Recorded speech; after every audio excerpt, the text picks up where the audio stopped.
Dani.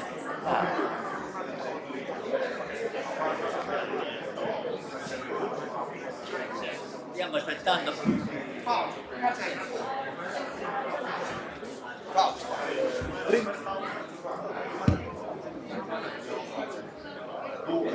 Certo. Dimmi tutta qua, si sente? Si sente? Stiamo aspettando l'assessore. L'assessore, come si dice? Però potete cominciare a prendere il posto, per favore, così.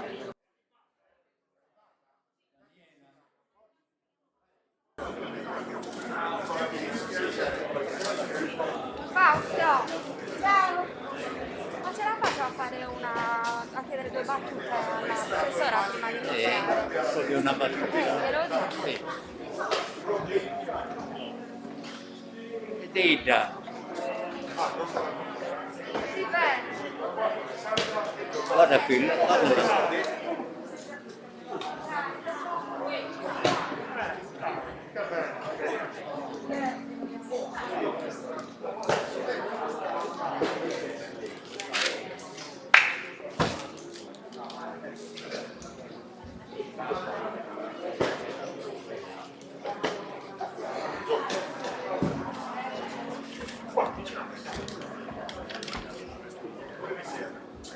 Alla sinistra di Daniela, grazie.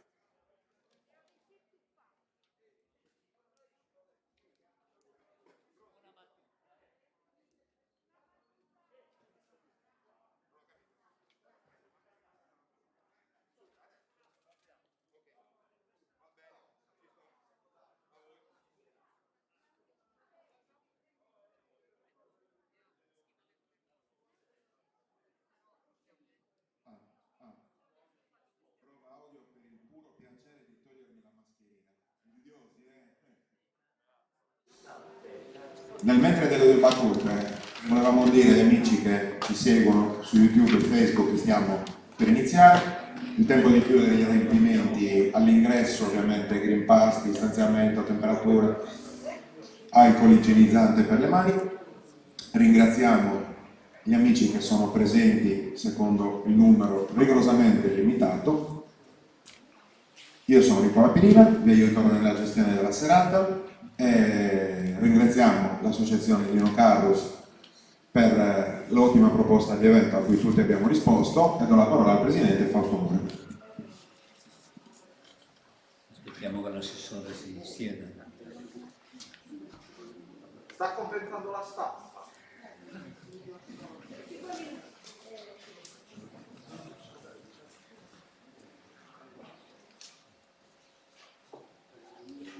Io mi sono scritto l'intervento perché mi sono accorto che con la vecchiaia purtroppo non ho la capacità di sintesi.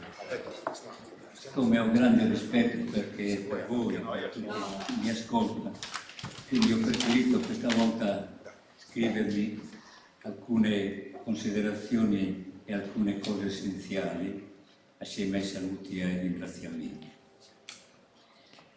Quindi grazie per la vostra presenza, saluti ai presenti in sala, 50 posti tutti esauriti, mi sembra che siamo anche di più. Saluti e ringraziamenti a chi ci segue via Facebook e su YouTube. Grazie per la vostra presenza, mi fa enormemente piacere. Quindi ripartiamo con il solito entusiasmo. Io ce l'ho sempre, l'entusiasmo e l'ottimismo, per parlare di un tema quanto mai attuale, il PNRR, Piano Nazionale di Ripresa e Resilienza, e in particolare per parlare del PNRR e delle zone interne. Con il solito entusiasmo, dicevo prima, e soprattutto con la speranza di poter rivivere la normalità perduta. Grazie ancora per la vostra presenza. Ho accennato che avremmo iniziato con il solito entusiasmo, però in questo momento sento una grande tristezza nel cuore. mio, il nostro pensiero, primo pensiero, è rivolto al popolo ucraino, a cui va la nostra solidarietà,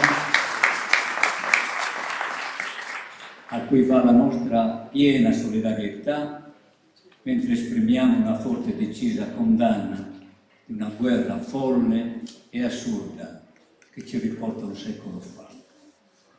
Siamo in modo incondizionato per la difesa della pace, dei diritti dei popoli, per la libertà e per la democrazia. Piena, fraterna solidarietà al popolo ucraino.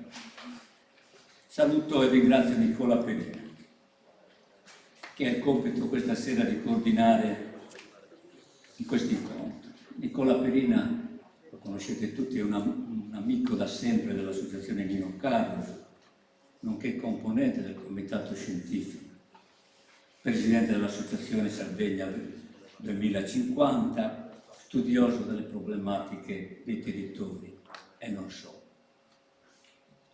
Saluto e ringrazio l'assessore al lavoro Alessandra Zena, vicepresidente della Regione Sardegna. La sua presenza dà un segno di grande importanza per il ruolo che la Regione svolge nell'attuazione del PNRR. Credo poi che la sua partecipazione abbia a significare un rapporto particolare con l'associazione Nino Carlos, ma soprattutto con Nino Carlos, di cui è stata allieva all'Università di Cagliari, quindi ha un rapporto particolare l'assessore Zena con l'associazione tutta, ma in modo particolare poi eventualmente completerà questa mia considerazione lì. Saluto e ringrazio il professor Luca Di Ija, professore ordinario di politica economica e di economia politica all'Università di Sassari. Abbiamo letto in questi mesi alcuni articoli di professor Di Ija sulla Nuova Sardegna, articoli sul PNRR. E qualche giorno fa abbiamo letto anche un articolo molto interessante, io ne ho poggiati alcuni sul tavolino. Qualche giorno fa un interessante articolo sul progetto di Lula, Einstein e Telescope, dal titolo "L'obbligo di essere credibili, decisivo il ruolo dei comuni". Sicuramente ne parleremo durante questo incontro. L'associazione Nino Carlos ha preparato un ordine del giorno e poi alla fine dell'assemblea vi leggerò e metteremo anche all'approvazione dell'assemblea. Saluto e ringrazio Daniela Falconi, sindaca di Forni, delegata regionale dell'UNCE, Unione dei Comuni Montani, forte sostenitrice dello sviluppo delle zone interne dei paesi montani, una sindaca che non ha paura, come si dice, di metterci la faccia. Ringrazio e saluto Giovanni Bitti, presidente della Confindustria di Nuoro e dell'Ogliastra, imprenditore che opera nella zona industriale di Macomer Tossico. La Confindustria di Giovanni Bitti è l'unico organismo in provincia di Nuoro che ha discusso in 2 interessanti incontri sul PNRR, in particolare sulla tratta ferroviaria Nuoro-Macomer e Nuoro-Olbia, entrata mi sembra ormai in un binario nuovo. Bene, la Confindustria nuorese, mi piace sottolineare questo aspetto, è l'unico organismo in provincia di Nuoro che abbia parlato e discusso del piano nazionale di ripresa e resilienza. Oltre abbiamo il silenzio assoluto degli altri soggetti e degli altri organismi. Infine, saluto e ringrazio, lo faccio sempre, lo devo fare anche in questa occasione, il direttore del Centro dei Servizi Culturali di Macomer, Giancarlo Trujillo, che ci ospita e che ci sta ospitando da più di 10 anni. In questo centro c'è anche la nostra storia, la storia dell'Associazione Nino Carlos. Ringrazio il direttore, ma assieme al direttore le sue collaboratrici, i suoi collaboratori, Giovanni Fraoni in modo particolare, sempre disponibili ma anche molto professionali. Quindi abbiamo messo assieme la politica e il governo regionale. La politica e il governo regionale, l'economia e l'università, gli enti locali, l'ANCEM e l'UNCEM, l'impresa e il lavoro. tutti soggetti e settori fondamentali che hanno un ruolo importante nell'attuazione progettuale del PNRR in Sardegna e nelle zone interne. Seguirà il dibattito che cercherà, insieme alle relazioni introduttive, di dare risposte alla domanda che ci poniamo nel titolo del nostro incontro. Il PNRR servirà a creare sviluppo nelle zone interne dell'isola? Servirà ad abbattere le disuguaglianze territoriali, obiettivo prioritario per cui è nato il piano? Sarà capace di garantire pari opportunità di sviluppo e parità di diritti per tutti i cittadini sardi e per tutti i territori dell'isola? In Italia esiste la grande questione meridionale, per il cui sviluppo è stato destinato il 40% delle risorse del piano. Il ministro Giovannini parla addirittura del 56%. In Sardegna esiste la grande questione delle zone interne, il 70% del territorio isolano. Il piano saprà dare risposte in termini di servizi, di infrastrutture, di lavoro ai problemi delle aree rurali e marginali? Perché non destiniamo allora in Sardegna il 40% delle risorse del PNR alle zone interne? Domande a cui dovremo dare delle risposte. Per concludere, il nostro progetto per il 2022 ha come titolo il Piano Nazionale di Ripresa e Resilienza come opportunità irripetibile per lo sviluppo delle zone interne marginali della Sardegna. Questo è il titolo del progetto. Quindi questo odierno è solo un primo incontro.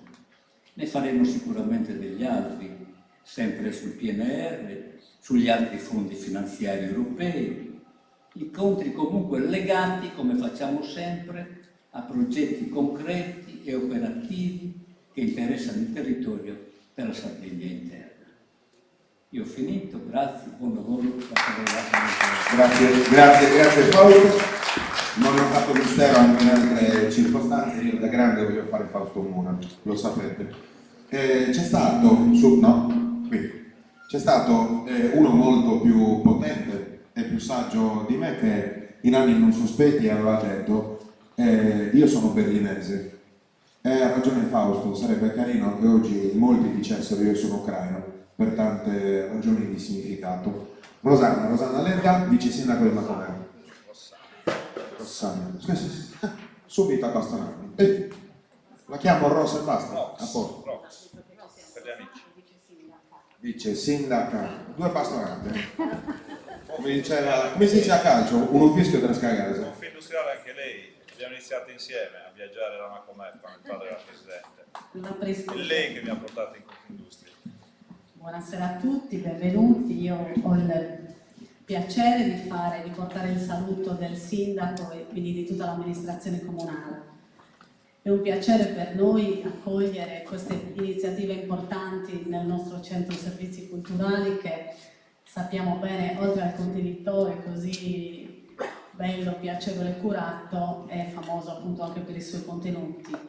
È un piacere anche sfruttare al meglio quella che è la nostra centralità, che è la centralità di Macomer, del Marghine, che non vuole essere solo una centralità geografica, ma senz'altro una centralità delle relazioni. Questo per noi è un grande orgoglio. È anche un piacere ringraziare e salutare l'associazione Vino Carus, perché effettivamente sul territorio da sempre fanno un lavoro di grande qualità ed è grazie a loro che oggi ci troviamo qui. Vorrei fare un saluto particolare alla vicepresidente della Regione Sardegna, Alessandra Zedda, oltre chiaramente a tutti i relatori, però vorrei dirvi che secondo me le persone che hanno dei ruoli istituzionali così importanti e che vengono e dedicano del tempo al territorio, oggi si chiamano amministratori politici di prossimità, quindi Alessandra consideralo un complimento questo, venire a parlare da noi ritengo che sia un grande segno di intelligenza. PNRR, diciamo che quando penso a questo acronimo, la R di resilienza è una parola che a questi territori di uso comune, noi siamo territori resilienti da sempre, senz'altro il Covid ha acuito le problematiche, ma già avevamo una situazione abbastanza difficile. Diciamo anche che in Sardegna abbiamo una legge, la legge 4 febbraio 2016, la numero 4, che è l'articolo 2, noi avevamo già deliberato allora che la programmazione di tutte le politiche e dello sviluppo dei territori doveva avvenire con i principi di sussidiarietà, di pari opportunità e di una crescita che fosse uguale per tutte le zone. Invece mi pare che su questa legge non si sia fatto abbastanza, perché oggi ancora si misurano delle distanze enormi tra i territori, dove la Sardegna abbiamo una zona che prende la città metropolitana, quindi Cagliari-Sassari, e al centro probabilmente abbiamo ancora la zona delle praterie, forse sto estremizzando un po', ma mi sembra che neanche troppo. Quindi la legge noi ce l'avevamo già, ora queste risorse del PNRR noi abbiamo tante speranze, come Unione dei Comuni, qui abbiamo anche il nostro presidente Gian Pietro Arca, l'Unione dei Comuni si sta già muovendo con i bandi del PNRR che riguardano il sociale, perché per la verità il nostro obiettivo è arrivare non solo alle categorie più deboli, ma anche ad una grande socialità che oggi manca e sulla quale c'è tanto bisogno. Quindi continueremo su questo. Mi pare di aver visto che anche sul PNRR c'è necessario una progettualità avanzata e su questo i comuni probabilmente non hanno le capacità della progettazione, ma leggevo con piacere che arriveranno dei fondi importanti proprio per aiutare i comuni a progettare. Che dire, vi ringrazio tutti, vi auguro una buona serata. Certamente in tempi nei quali si parla di terza guerra mondiale da una parte, dell'utilizzo del metaverso che è la nuova dimensione del web, questi cambiamenti epocali stanno facendo in modo veramente che si cambi tutti, e speriamo che il PNRR sia capace in tempi brevi di portare veramente lo sviluppo, e quando la Sardegna deve crescere, a mio parere deve crescere tutta. Grazie Vice Sindaca.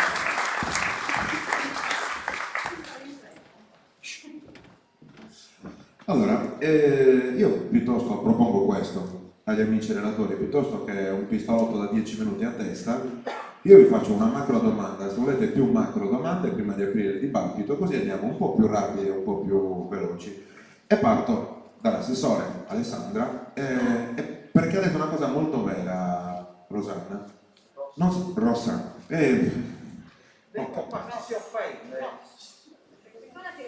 Alessandra non si sottrae mai a nessun dibattito, nei limiti del carico di lavoro, dove può c'è sempre.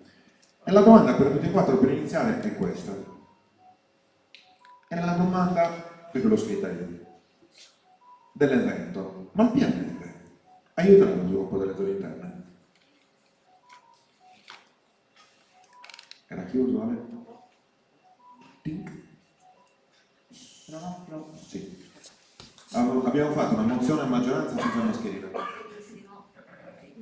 Intanto grazie, voglio fare un saluto a tutti, ma consentitemi, in particolare è stato ovviamente già annunciato, anche perché è un dato assolutamente inconfutabile, un saluto particolare all'associazione Nino Carlus, al presidente Mura, a Rosanna in particolare e a tutti gli amici dell'associazione. Nino Carlus è stato per me non solo il mio professore, non solo il mio relatore di laurea, ma ho condiviso ovviamente da allieva con lui un bel periodo, che poi quello dell'istruzione è sempre particolarmente caro, e l'istruzione universitaria credo lo sia in maniera particolare, ma di lui veramente credo che anche questo sia inconfutabile. Ho preso la schiettezza, ma soprattutto la capacità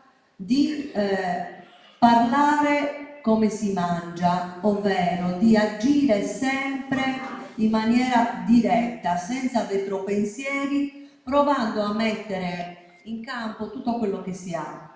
Ed è per questo che oggi, prima di rispondere alla tua domanda, voglio davvero salutare gli amici che sono qui con noi stasera alla tavola rotonda, cercando anche di mettere in evidenza come ognuno di noi oggi può dare un contributo.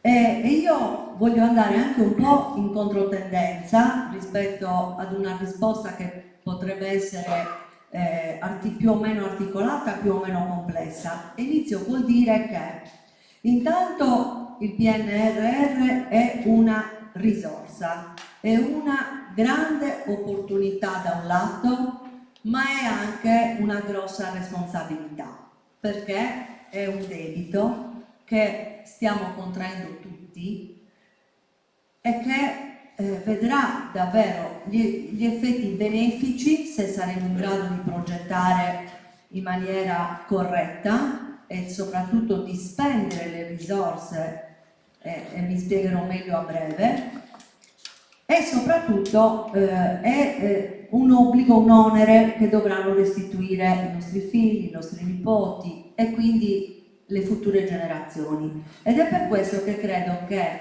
l'approccio alla stesura, compilazione, ai contenuti deve essere completamente in controtendenza, ovvero dobbiamo smetterla di pensare e di organizzare il lavoro piuttosto che i programmi e i contenuti del PNRR con le solite logiche, con le solite frasi fatte e anche con le solite valutazioni, perché se oggi siamo qui a parlare ancora di una situazione completamente distante dalle zone interne, dai centri, dalle grandi città, dalle coste, probabilmente fino ad oggi i metodi che abbiamo utilizzato, gli investimenti che abbiamo fatto, perlomeno le grandi direttrici, non hanno dato i risultati che dovevano dare. Ecco che io intanto la vedo prima di tutto come l'essenzialità di cambiare l'approccio, l'essenzialità di cambiare il metodo. Il PNRR funzionerà se davvero risponderà ai bisogni, alla copertura dei gap che esistono oggi in tutti i settori della nostra vita. E allora, un altro elemento importante è questo: si sente raccontare in tutte le sale, ma nei bar, nei posti istituzionali, nelle nostre comunità, il PNRR, la regione non ha preso un soldo, non riceverà niente, è una confusione, non riusciremo sicuramente ad avere i soldi che servono alla regione Sardegna. E allora è un approccio sbagliato per tanti motivi, perché il PNRR lo stiamo ancora costruendo, si stanno in questo momento concretizzando le linee di indirizzo e i programmi. E allora io vado nello specifico e dico che per quanto riguarda per esempio la transizione della persona, tutti parlano di transizione ecologica, assolutamente d'accordo, di transizione digitale, di transizione energetica, ma io non perché sono l'assessore del lavoro, dell'inclusione, della cooperazione, io devo guardare la persona, perché oggi più che mai tutto ciò che andremo a fare deve davvero vedere la persona al centro, perché la fragilità che ha creato, non solo, per carità, siamo in preda ad una guerra, quindi immaginiamoci se non c'è una fragilità della persona, ma il Covid, la pandemia hanno segnato, prima di tutto ci hanno reso una persona fragile, in difficoltà, con 3.000 dubbi, con tante paure. Ecco, allora molte volte qualcuno dice non temere le paure perché non sanno chi sono. E allora con questo approccio io credo che se mettiamo davvero al centro le esigenze, i bisogni delle persone, probabilmente riusciamo a costruire anche lo sviluppo del territorio. E allora in questo momento ti dico che precisamente per quanto riguarda il PNRR legato in particolar modo alla persona e quindi il GOL, che è la garanzia dell'occupabilità dei lavoratori, io ti dico che abbiamo concretezza, speranza, ma anche risolutezza, determinazione per poterlo realizzare. Mi fermo? Se hai compiuto il pensiero, sì, perché Lo finisco per dire che il programma GOL è un programma ambizioso, è pari a circa 32 milioni di euro che saranno trasferiti alla Regione Sardegna e quindi di conseguenza alle persone, ai beneficiari, perché saranno programmi di politiche attive che riguarderanno in particolar modo tutti i lavoratori a vario titolo, divisi ovviamente per i vari target, ma lo scopo, la ratio del GOL è quello di non lasciare indietro nessuno, di colmare soprattutto quel gap che esiste tra l'offerta e la domanda di lavoro, poi approfondiremo anche questo aspetto per capirci meglio, ma soprattutto dovrà arrivare a coloro che oggi sono i nostri giovani, ma anche meno giovani, che non studiano e non lavorano.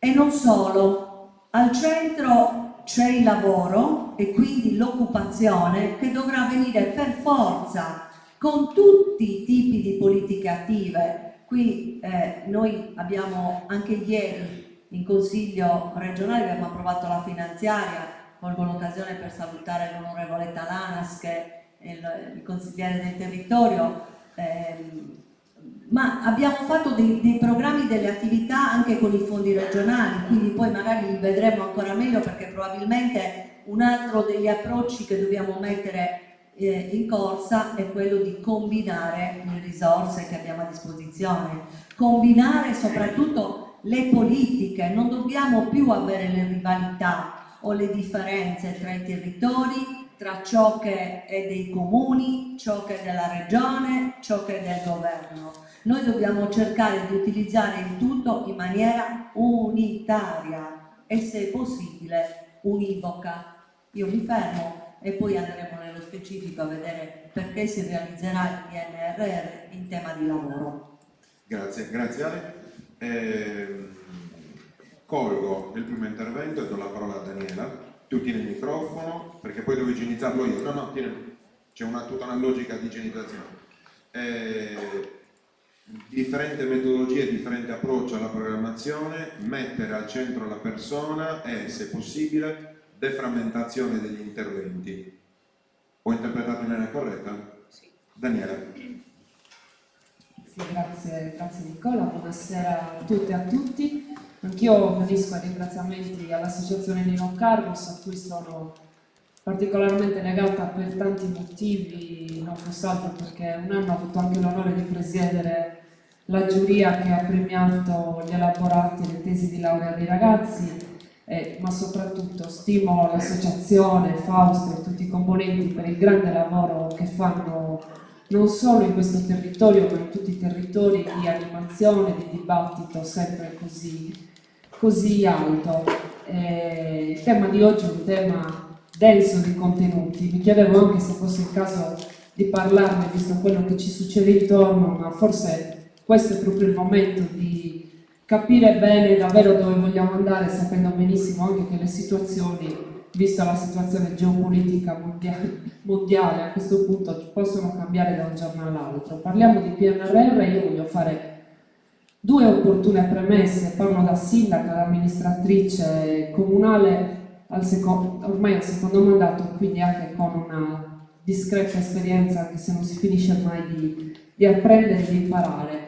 Quando ho deciso di candidarmi a sindaca avevo deciso di farlo per mettere a disposizione 8 anni della mia vita a favore del mio paese, dei miei concittadini, però le scelte erano due: o dedicarsi all'ordinario, e qui ci sono sindaci in sala che sanno quanto l'ordinario, gli amministratori sanno quanto l'ordinario ti può stravolgere, oppure farsi anche travolgere da quelle che possono essere le proprie idee, le proprie passioni. Ecco, io nutro da sempre in tutto il mio agire, non solo da amministratrice, ma anche comunque da abitante di un territorio montano, da imprenditrice di un territorio montano, la passione per lo sviluppo rurale. E negli anni di mandato ho sempre cercato di lavorare in questo senso, sia all'interno della mia comunità, con i miei concittadini, ma anche con il territorio, e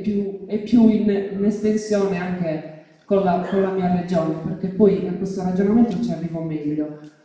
Cos'è secondo me il PNRR? Oggi io la vivo come un'enorme opportunità, un'opportunità che è data non solo a noi che amministriamo la cosa pubblica, ma un'opportunità che è data a tutti i cittadini di poter elaborare, magari poter sviluppare assieme a tutti quelli che sono poi portatori di interesse, che siamo noi tutti, delle idee per poter sviluppare meglio delle politiche nuove di sviluppo. Scusate il bisticcio di parole, dice bene l'assessora, bisogna inventarsi cose nuove, non bisogna appiattirsi nelle idee che avevamo un tempo su, ci arrivano dei milioni, corriamo tutti a prenderli e ci ristrutturiamo il cineteatro del paese e siamo contenti così e noi sindaci ci mediamo la medaglietta che abbiamo ristrutturato una cosa. No, il PNRR è una cosa diversa. Io faccio parte della commissione che sta lavorando al GOL, che è la cosa di cui vi ho parlato prima, e se devo apprezzare una cosa che fa l'assessore Azzenda è proprio quello di coinvolgere non solo le amministrazioni ma anche le associazioni di categoria e i sindacati per elaborare il piano che poi è andato al Ministero che dovrà erogare le risorse. Perché dico questo? Perché una delle cose che è emerse e su cui voglio arrivare nell'elaborazione del GOL è che queste risorse non vanno spese in maniera identica per ogni territorio. Mi spiego meglio. Dovranno essere utilizzate molto per potenziare i centri territoriali e quindi dare servizi tarati per i bisogni di un territorio. I bisogni che ha il territorio di Forni, la Barbaccia, sono evidentemente diversi da quelli che può avere il Sulcis. Ecco perché probabilmente la prima cosa di cui ci dobbiamo rendere conto quando elaboriamo piani di sviluppo legati al PNRR, ma non c'è solo quello, c'è anche tutta la nuova progettazione europea, ci sono i fondi ministeriali, i fondi regionali, ogni cosa è che i territori devono tornare al centro, devono essere protagonisti nell'elaborazione di politiche di sviluppo. Poi il PNRR dice sostanzialmente due cose: dobbiamo azzerare le sperequazioni, le disuguaglianze fra centro e periferia, ma anche tra le persone. E di disuguaglianze sappiamo bene di cosa stiamo parlando, siamo nel pieno di una depressione post-pandemica che noi tutti nelle nostre comunità stiamo vivendo, siamo tutti più tristi, più soli, più spaventati, e questa, insomma, la situazione che si è creata in Europa, che si sta creando in Europa, ci spaventa ancora di più, quindi abbiamo tutti noi il dovere di provare a risalire la china, e non bastano solo investimenti in infrastrutture, servono investimenti soprattutto nelle persone. Quindi quando si creano quelle che sono le idee per sviluppare poi quelli che sono i fondi del PNRR, bisogna pensare a tutte queste cose, quindi a diminuire le disuguaglianze e le sperequazioni. La prima delle disuguaglianze che non è la prima, ma giusto per dargli un ordine, quando parliamo di reti, di infrastrutture digitali e tecnologiche, non possiamo parlare di telemedicina, telelavoro, DAD, se non abbiamo connessioni veloci in ogni territorio. Quando parliamo di un medico di base e una scuola in ogni comune, non possono essere solo degli slogan di cui ci piace parlare in queste occasioni. Dobbiamo elaborare nuove politiche di welfare che consentano a tutti i cittadini di avere accesso a una medicina all'altezza della propria vita e di un'istruzione che ovunque tu ti trovi sia adeguata.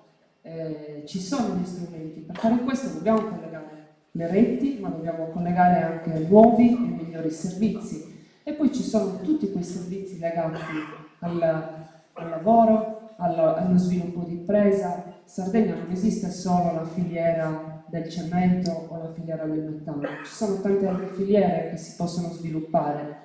parlo per esempio del mio territorio, c'è la filiera dell'acqua, del bosco, che oggi non sono sfruttati. I nostri territori non sono mica solo destinazione turistica, perché abbiano dimostrato di essere molto competitivi. Ci sono tutte le filiere legate all'agroindustria che possono essere utilizzate sia per produrre ma anche per creare energia, energia pulita, energia legata all'ambiente e creare quei posti di lavoro che oggi magari sono nascosti da qualche parte ma si possono sviluppare. Quindi io penso che il PNRR possa essere utile per le zone interne, ma le zone interne non è un mea culpa, ma è anche un modo devono essere in grado anche di capire dove vogliono andare e come si immaginano il proprio futuro. Io mi immagino un futuro nel mio territorio dove la montagna sia protagonista con elementi di sviluppo innovativi, dove può convivere l'Einstein Telescope con il turismo esperienziale e con l'agropastorizia di montagna. Tutte queste cose possono convivere insieme se noi per primi ci mettiamo di buona lena a progettare cose che servono. Poi magari integriamo. Allora, intanto grazie. Regina, nel tuo caso, nel progettare unitarietà di interventi, attenzione alle geometrie variabili, grazie a capacità di ascolto. Registro un'attenzione alla composizione delle filiere che mettono al centro la persona e alle varie vocazioni dei vari territori, perché non sono contrastanti l'una con l'altra. È corretto? Grazie. Luca? No? Anche tu l'hai detto? Quindi anche a me si sono domanda, giusto? Identica, dove è che è più bravo? Allora, intanto ringrazio per l'invito. Un argomento super interessante e appunto con i meriti di portarlo sul tavolo, perché benché tutti lo riteniamo una grande occasione, è un tema che viene poco dibattuto, il che però potrebbe anche significare che siamo tutti a lavorare sui contenuti, potrebbe essere che se ne parla poco perché si fa tanto. Allora, intanto parto da quello che ha detto Fausto all'inizio, è estremamente bello. Il PNRR ha come filosofia, come obiettivo strategico quello di ridurre le diseguaglianze, tra cui anche quelle di sviluppo, anche quelle in termini di sviluppo socio-economico, non solo, anche di genere, è stato riportato, e di altro tipo.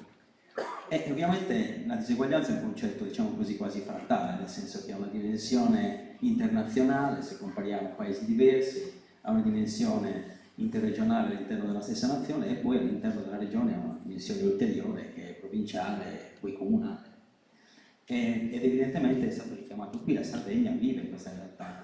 Siamo di nuovo obiettivo 1 in Europa, quindi siamo cresciuti un po' più di altre regioni, ma meno della media europea, quindi siamo diventati obiettivo 1, quindi subiamo una situazione di ritardo di sviluppo, e all'interno della Sardegna ci sono realtà diverse, e le realtà delle zone interne sono realtà da questo punto di vista resilienti da un lato, perché sì, sono resilienti evidentemente, ma d'altro canto rischiano di restare indietro. E quindi il PNRR può aiutare le zone interne. Allora, teoricamente sì, non è facile che ciò succeda, a mio avviso. Dipende molto dai comuni, è stato detto, e la consapevolezza che si sente, che si ascolta qui è estremamente confortante in merito. Non dipende solo dai comuni, qui dobbiamo ragionare per gradi. Intanto, come è concepito il piano? Il piano è un piano nazionale, disegnato a livello nazionale, che chiama in causa comuni e regioni come enti attuatori, che certamente contribuiscono dei contenuti nell'attuare, però non è chiaro, a me non è chiaro, e sarebbe importante capirlo, se c'è un vizio in questo senso, se le priorità strategiche e anche poi però gli interventi che già vengono prefigurati nella stesura del piano iniziale sono veramente frutto di una ricognizione che ha visto le regioni e i comuni parte attiva. Questo è un primo problema. perché dobbiamo capire se le missioni, le 6 missioni del piano e gli specifici interventi in cui si stanno concretando sono ciò che ci serve. Questo è un primo tema. Quindi mi chiedo se il modo in cui è costruito è corretto. Perché me lo chiedo? Il piano è già fatto, quindi potrebbe essere troppo tardi. No, il piano va eseguito, quindi ci possono essere dei correttivi da mettere in campo. Secondo problema, è stato richiamato anche qui, c'è un problema di competenze. La diseguaglianza è anche frutto della dotazione di competenze. E ahimè, i territori ai quali il piano si rivolge, destinando una parte cospicua delle risorse esplicitamente, 40% e forse più, al sud Italia, sono anche le zone dove le competenze sono inferiori. E le competenze servono per progettare progetti che abbiano una credibilità, un respiro, una concretezza, una efficacia a risolvere la situazione di ritardo di sviluppo. Quindi al sud viene richiesto, al sud meno competente, viene richiesto di progettarsi un futuro che ci renda capaci di raggiungere chi è più avanti di noi. Questa me l'hai chiamata subito, meno competente ma più istruito. Quindi È un po' strano. Bisogna stare attenti, meno competente e più istruito, ma non sempre, perché noi abbiamo problemi grossi di abbandono scolastico anche in Sardegna, poi c'è il discorso più istruito in cosa? Perché ci sono alcune competenze che servono di più per progettare e altre che servono meno. Non mi guardare male, io sono qua per provocare. Fai benissimo. E quindi questo è un altro tema. Poi andrebbe richiamato il concetto di valore legale del titolo di studio e dovremmo chiederci, io che vengo dall'università, mi dovrei chiedere se una laurea presa a Sassari vale quanto una laurea presa a Bologna, e me lo dovrei chiedere facendo anche autocritica. Quindi, poi c'è un altro tema, le sfide vanno al di là dei confini del comune. Le sfide sono sfide che hanno una dimensione regionale, che spesso va oltre la regione e diventa nazionale. Le sfide sono quelle della transizione energetica verso le rinnovabili, e non sono sfide che un comune può affrontare da sé. Sono anzi sfide che un comune da solo può subire, se messo in concorrenza con altri comuni, per esempio, da fornitori di energie o produttori di energie che propongono soluzioni al problema delle rinnovabili, che possono avere un respiro più o meno lungo. Intendo dire che, per esempio, in quella materia è molto importante il coordinamento, e in generale è molto importante il coordinamento. E qui vedo, in quello che ho capito prima, che c'è una forte propensione dell'assessore al lavoro a coordinare la politica che va costruita, a costruire la politica coordinando sforzi, input anche del territorio, delle parti sociali e degli enti locali. Beh, questo è un modello, dovrebbe essere il modello in realtà, perché la capacità che i comuni abbiano veramente di progettare ciò che serve dipenderà molto dalla capacità che avremo di coordinarli, anche perché il coordinamento può supplire a quella carenza di competenze. Trovare 4-5 ragazzi, dei giovani capaci di progettare, che hanno quelle competenze, quella freschezza che servono, per servire più comuni può essere più facile che non che ogni comune riesca a dotarsi della propria squadra di progettisti. Quindi questo è un tema, secondo me, cruciale. Io penso che il successo del PNRR nelle zone interessate passi tantissimo dalla capacità che i comuni avranno di coordinarsi, e quindi anche dalla capacità che avrà il governo regionale, credo, di coordinarli, che è sicuramente un ente deputato a questo, no?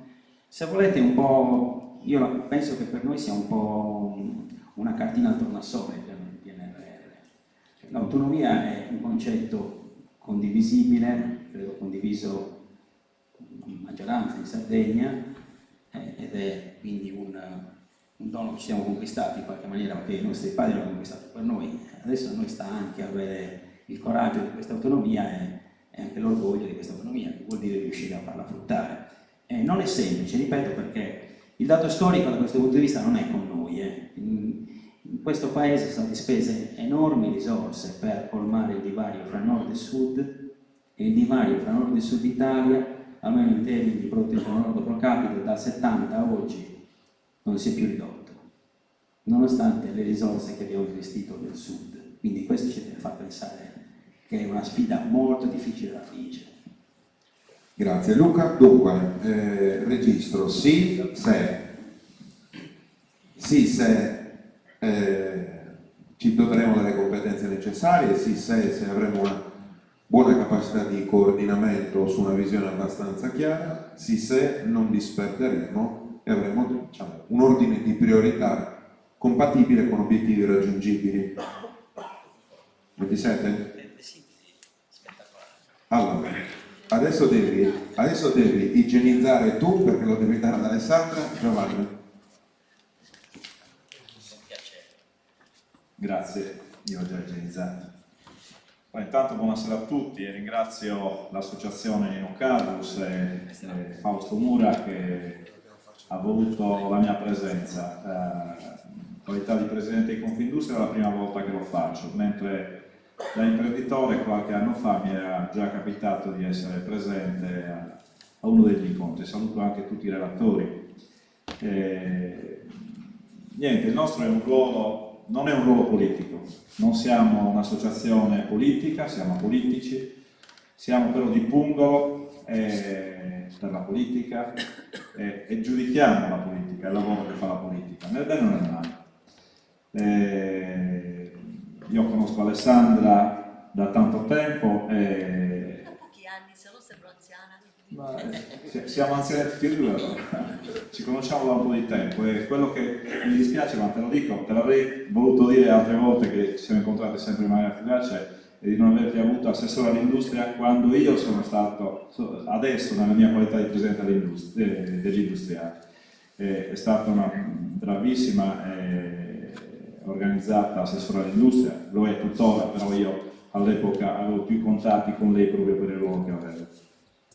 Niente, è stato già detto tutto, io cosa vuoi che ti aggiungere? Cioè, avete letto il mio manuale del piccolo industriale e avete già detto tutto. No, mi fa piacere però, perché mi avevo segnato alcuni appunti. Il PNRR servirà per lo sviluppo delle zone interne? Secondo me sì. Se ne sta parlando poco, se ne sente parlare poco, questo non vuol dire che stia facendo molto. Io ho paura che non si stia facendo il tanto giusto. Questo perché?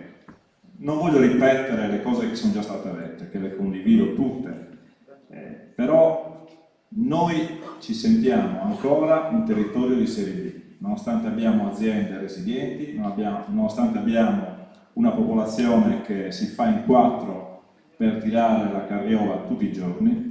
Noi abbiamo aziende che esportano dal nostro territorio in tutto il mondo, a fondi ce n'è tantissime, e sono l'orgoglio della nostra associazione, ma sono l'orgoglio del nostro territorio. Quindi il PNRR è vero che è un debito che noi stiamo facendo per i nostri figli, per i nostri nipoti, ma è anche vero che noi da industriali siamo abituati a dire investiamo 1 per raccogliere 3. Qualche volta non ci va bene, però la media mediata è quella.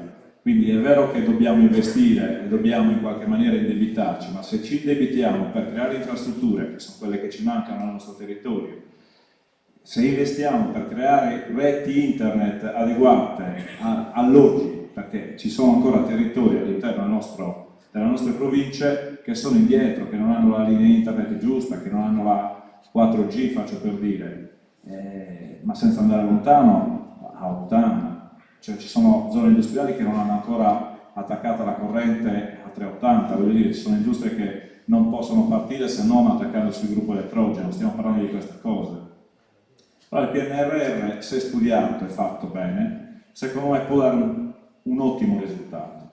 C'è una cosa che secondo me non è stata fatta e che noi proponiamo, che facciamo e che ribadiamo in ogni nostro convegno, cioè secondo noi devono essere coinvolti le imprese e i cittadini del territorio, i sindaci del territorio, perché avete detto bene, io oggi mi sono portato appresso anche il manuale Qua ci sono i traguardi obiettivi da conseguire entro il 30 giugno del 2022 e questo l'ha messo in pista il Ministero. Qua da fare ce n'è tanto, poi sicuramente ci sono tante cose che non si riusciranno a fare perché mancano. Quel file è pericolosissimo, lì c'è scritto che c'è un treno che passa e noi stiamo guardando il binario. Sì, stiamo dicendo anche quello. Ti è arrivato? Sì, poi te lo commento anche, proviamo a fare... È imbarazzante quel file. Stiamo dicendo anche quello. Allora, noi la paura che abbiamo è che alla fine questi investimenti vadano nei poli principali e che si dimentichino della Sardegna centrale, in primis. Parlo anche di infrastrutture. Noi abbiamo fatto una battaglia da poco, l'ha detto Fausto poco fa, per la questione del scartamento ridotto, scartamento ordinario. Stiamo parlando dei collegamenti Nuoro-Macomer-Cagliari, Nuoro-Olbia. Cioè, diciamo che se un cittadino di Nuoro deve decidere di andare a Cagliari per una visita medica, per studio, per lavoro, deve partire la sera prima per essere la mattina alle 8 a Cagliari. Un cittadino di Milano che si deve spostare per 100 km parte un'ora prima. Allora noi non possiamo pensare di avere ferrovie ancora che sono state costruite 200 anni fa quando vogliamo adeguare l'interno della Sardegna a Cagliari o a Sassari, perché di questo stiamo parlando. Ma questo è solo un esempio. E allora il PNRR in questo caso è stato intercettato da FI, da ferrovie direttamente. A fare che cosa? A sistemarsi le reti già esistenti, non a costruirne altre. Stiamo parlando di questo. Allora, io penso che la Regione e Alessandra, che ha fatto l'assessore all'industria e adesso l'assessore al lavoro, sa come si ragiona all'interno delle aziende e lei lo sa fare perché ha quelle caratteristiche. Deve consultare il territorio, deve consultare le associazioni di categoria. Io ho cercato da Presidente di Confindustria di mettere insieme anche le altre associazioni di categoria per determinate battaglie che abbiamo fatto. Ne ho avuto la rappresentanza da parte di tutti, che è una cosa forse più unica che rara a Nuoro, perché ognuno, sono io il Presidente e faccio io. No, mi è stata data delega a parlare con l'assessore all'industria, una cosa rarissima, per determinati argomenti che poi anche abbiamo parlato anche di ferrovia, faccio credere che nonostante non sia l'interesse di quell'assessorato, però abbiamo parlato anche di questo. Allora, il concetto qual è?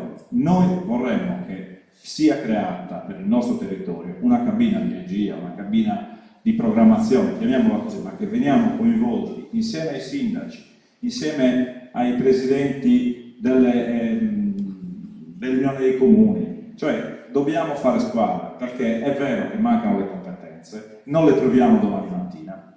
Non ci possiamo inventare di diventare tutti manager, facciamo tutti il PNRR. Però Daniela poco fa nel suo intervento ha detto una cosa saggia.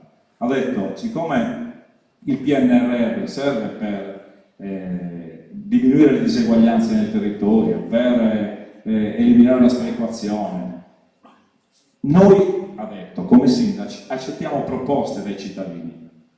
Chiaro che le proposte non devono essere facciamo un museo a Fondi oppure un museo a Macomer, perché non è quello, poi servirà anche quello. Ma se si ascolta il territorio, si ascoltano i sindaci dei piccoli centri, probabilmente un po' di risultato verrà fuori. Ora, Alessandra, io mi rivolgo a te, perché rappresenti chiaramente la Regione, peraltro sei anche vicepresidente. Ecco, quello che secondo me sta mancando nel territorio è il parlare con il nostro territorio. Cioè noi abbiamo sempre avuto le cose che si sono calate dall'alto. Spesso ci sono andate bene, spesso e volentieri no, perché poi alla fine le cose che non vanno bene hanno una durata minima e quindi diventano soldi buttati al vento. Quindi noi chiediamo questo, chiediamo di essere intercettati, di essere collegati anche per tramite della Camera di Commercio, ed è una proposta che io ho fatto in Camera di Commercio perché siedo anche nella giunta di Camera di Commercio, ho chiesto al Presidente riunisci i sindaci del nostro territorio, visto che abbiamo una provincia, permettetemi di dirlo, che è totalmente assente, cioè è totalmente assente, sta facendo soltanto operazioni amministrative, cioè attività amministrativa fine a se stessa, ma non sta facendo programmazione per il benessere del nostro territorio. Vuoi che continui? No, allora, faccio anche per te la sintesi, se me lo consenti, mentre consegno a Daniela. Allora, sì, se sì se l'ascolto è ascolto reale, sì se gli obiettivi di perequazione territoriale sono veramente obiettivi di perequazione territoriale, sì se il gap nel ritardo di sviluppo è realmente risolutorio per le cose più importanti. L'ho detto prima, ci sono degli argomenti e dei temi che possono essere risolti subito. Certo, non sono cose che con la bacchetta magica risolvi dopo domani mattina, perché una ferrovia, una strada, un impianto internet con reti non le fai in 2 giorni. Però se noi iniziamo a parlarne oggi, iniziamo a progettare, iniziamo a fare, a buttarla dentro, penso che i nostri input, oltre che il debito, si trovino anche le strutture poi alla fine, no? Chiarissimo, chiarissimo. Allora, dobbiamo fare un salto avanti e riparto da Alessandra. Vi provoco con delle suggestioni a monte, per correttezza, che mi avete fatto venire in mente voi 4 parlando. Diceva Raggio il Grande, in una pubblicazione poco utilizzata, una cosa che condivido molto, cioè diceva: tutti si lamentano del perdurare delle problematiche di sottosviluppo e svantaggio della Sardegna, senza mai, al netto dei difetti che ci sono stati, analizzare quello che realmente è stato fatto in Sardegna. Cioè diceva una cosa molto importante: la Sardegna col piano di rinascita, col piano Marshall, col piano di rinascita, era in una condizione di arretratezza reale ed era l'immediato dopoguerra. La Sardegna sul piano Marshall, piano di rinascita, trick e track e balla, tutto quello che c'è stato dopo, ha recuperato molto più svantaggio che non tante altre regioni ed Europa, non d'Italia. Quindi è vero che dite, attenzione a come spendiamo i soldi perché abbiamo speso tanti soldi per fare delle robe che poi non sono servite, ok, ma è anche vero che al netto di errori, al netto di ritardi, tante cose sono state realizzate in 70 anni di autonomia. Primo punto di ragionamento. Secondo punto di ragionamento, e anche qua mi devo rifare a un grande saggio, il concetto di Sarditas, che è sopra quello dell'autonomia. Dice Pachisio Bandino una cosa che non dimenticherò mai, l'ha dichiarata in pubblico, in qualunque piazza italiana, europea, in qualunque concerto, in qualunque stanza di un ragazzo di Forni che va a fare l'università a Torino, sono i 4 muri. Questa Sarditas che sembra che poi giri il cavalcavia della 554 e c'è le lavatrici buttate, giri dopo l'incendio il terribile incendio di Santo Lussurgio, vanno a raccogliere quello che c'è nel bosco bruciato ed era pieno di aliga. E allora che cos'è il concetto di Sarditas per cui si può fare una progettazione unitaria che cambia realmente il territorio, per cui vale la pena contrarre questo debito per esercitare un'autonomia? Terzo punto, ma non è che in Sardegna hanno sempre scelto gli altri per noi, perché non di cui questo, delle posizioni sulla Sarditas e sull'autonomia. È qua che vi chiedo il salto avanti e ho finito la provocazione. Avete detto tutte cose condivisibili. Il PNR nel combinato disposto con 21-27, peraltro, ci può consentire di infrastrutturare da un punto di vista dell'infrastruttura digitale, che è l'infrastruttura primaria nel mondo? Sì. Cosa lo vieta? Si può incidere in maniera infrastrutturale, strutturale e permanente, perché non è vero che i soldi sono pochi per la Sardegna e per l'Italia, su sanità, trasporti, istruzione, ambiente, il divario di competenze. Se si come, e lo dico con fermezza se si come, perché, come dire, una politica realizzata segna la netta differenza tra il prima e il dopo, che è quello che noi tutti cittadini vogliamo vada a caratterizzare l'agire non solo politico, anche imprenditoriale, anche da un punto di vista dei professori. E quindi se è veramente chiaro, anche qua al netto dei tempi che ci possono volere per vedere un cambiamento, in 70 anni però, dicevo in premessa, abbiamo visto una Sardegna che è passata dalla malaria ad essere quello che è oggi. Siamo bravissimi a parlarci male addosso, ma non siamo mica poi così male. Abbiamo dei ritardi di sviluppo, ma non siamo mica così male, perché se anche noi iniziassimo a vederci in maniera diversa, più contemporanea, e chiudono, siamo sicuri che mancano i manager per fare le assistenze tecniche? Alessandra. Ma intanto io credo che anche al fine di farci capire, insomma, io vorrei avere oggi la presunzione di lasciarci con una conoscenza in più, quantomeno capire che cosa è questo fantomatico PNRR, e io sinceramente ho la voglia di raccontarlo, perlomeno quello che ho capito fino ad oggi. E come diceva Daniela, io ho proprio la vocazione, ma non perché credo che sia un momento, insomma, a mio favore, ma ho proprio la vocazione di coinvolgere tutti coloro che possono dare il contributo, perché credo che questo fantomatico PNRR sia di tutti noi. E allora, prima di andare a fare ragionamenti che condivido, no? Tu poi mi hai detto uno assolutamente importantissimo: smettiamola di vederci così tanto brutto anatroccolo, perché per alcune cose non lo siamo, per altre invece sì. E allora io vorrei fare un ragionamento che riporta tra l'altro un metodo che insegnandoci la teoria dello sviluppo economico ci ha insegnato proprio Nino Carus. Quali sono i punti di forza e i punti di debolezza di questo PNRR? Allora, i punti di forza sicuramente sono quelli di far arrivare, di drenare un sacco di risorse, perché non è vero, e qui confermo quello che diceva prima Simone, che la scusa Simone, ogni tanto vabbè, capita, e dicevo, quindi sicuramente tante risorse. Ecco, queste risorse devono essere spese in maniera efficace ed efficiente. Ma qui da subito io voglio evidenziare invece un punto di debolezza che scontiamo nella burocrazia, nella difficoltà di comprendere come attuare questo piano. E questo lo dico perché intanto, finché ci sarà questa difficoltà di impegnare le risorse, e anche qui voglio fare una distinzione, i sindaci presenti, Daniela, Rossana, sicuramente capiranno di cosa parlo realmente. Il bilancio si compone di spese correnti e di spese in conto capitale. Ecco, noi del PNRR, ve lo dico, ve lo sottoscrivo da oggi, spenderemo perfettamente le risorse correnti, ok? Quindi io, e lo sto dicendo anche contro di me, se non riuscirò come assessorato del lavoro, e quindi per la parte che riguarda la persona e il lavoro,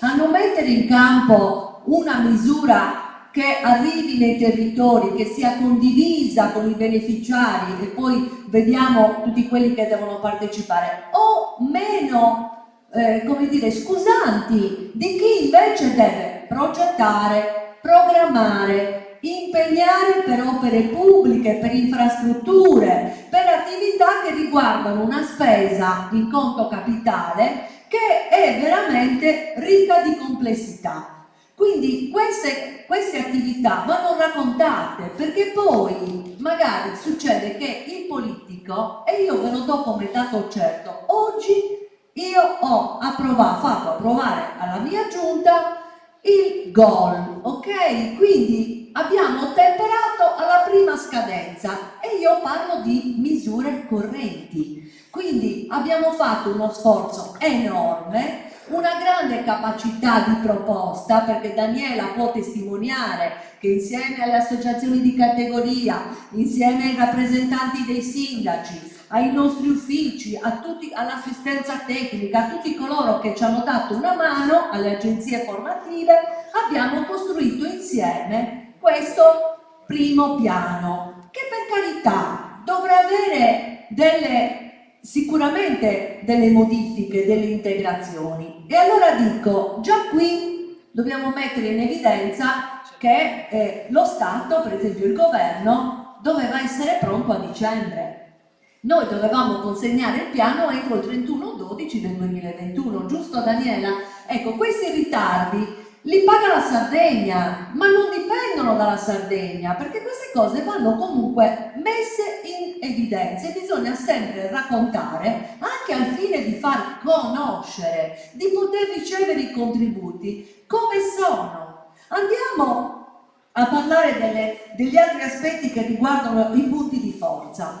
Sicuramente se avremo, l'hanno detto tutti, avremo la capacità di individuare esattamente qual è l'opera che serve per una gran parte del nostro territorio o addirittura per l'intera Sardegna, perché io sono d'accordo sulla transizione digitale e sull'infrastrutturazione digitale, siamo arrivati alla sfida.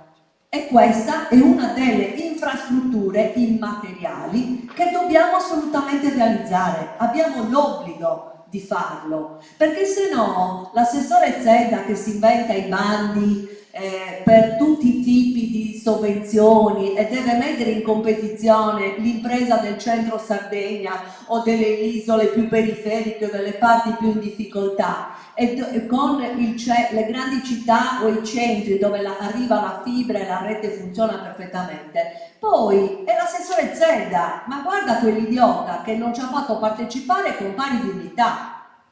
E invece noi abbiamo trovato, anche qui siamo intervenuti per trovare dei meccanismi affinché la partecipazione potesse essere quantomeno equa. Ecco, però se invece la fibra andasse alla stessa velocità in tutta la nostra regione, avremmo raggiunto la coesione sociale.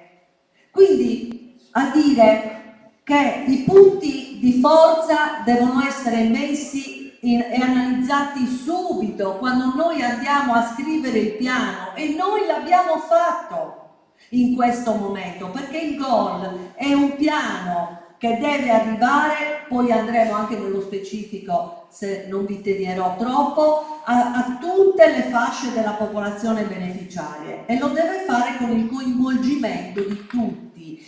Questo programma non andrà a buon fine se io non ho capito di che cosa hanno bisogno i cittadini di Forni. Non andrà a buon fine se non avrò capito qual è l'esigenza delle imprese turistiche della Sardegna che stanno andando ad aprire la stagione e non sanno con chi aprire gli alberghi, per esempio, perché noi abbiamo una carenza impressionante. Ma di che cosa stiamo parlando? Abbiamo carenze nei mestieri, nelle professioni di cui invece avevamo abbondanza fino a ieri, e quindi non è più neanche corretto dire che non c'è il lavoro, non c'è quel lavoro per quelle professionalità. Ecco perché io anche oggi sono contenta di aver portato all'attenzione della Giunta un bando che va a mettere in competizione le aziende anche attraverso delle forme di academy, quindi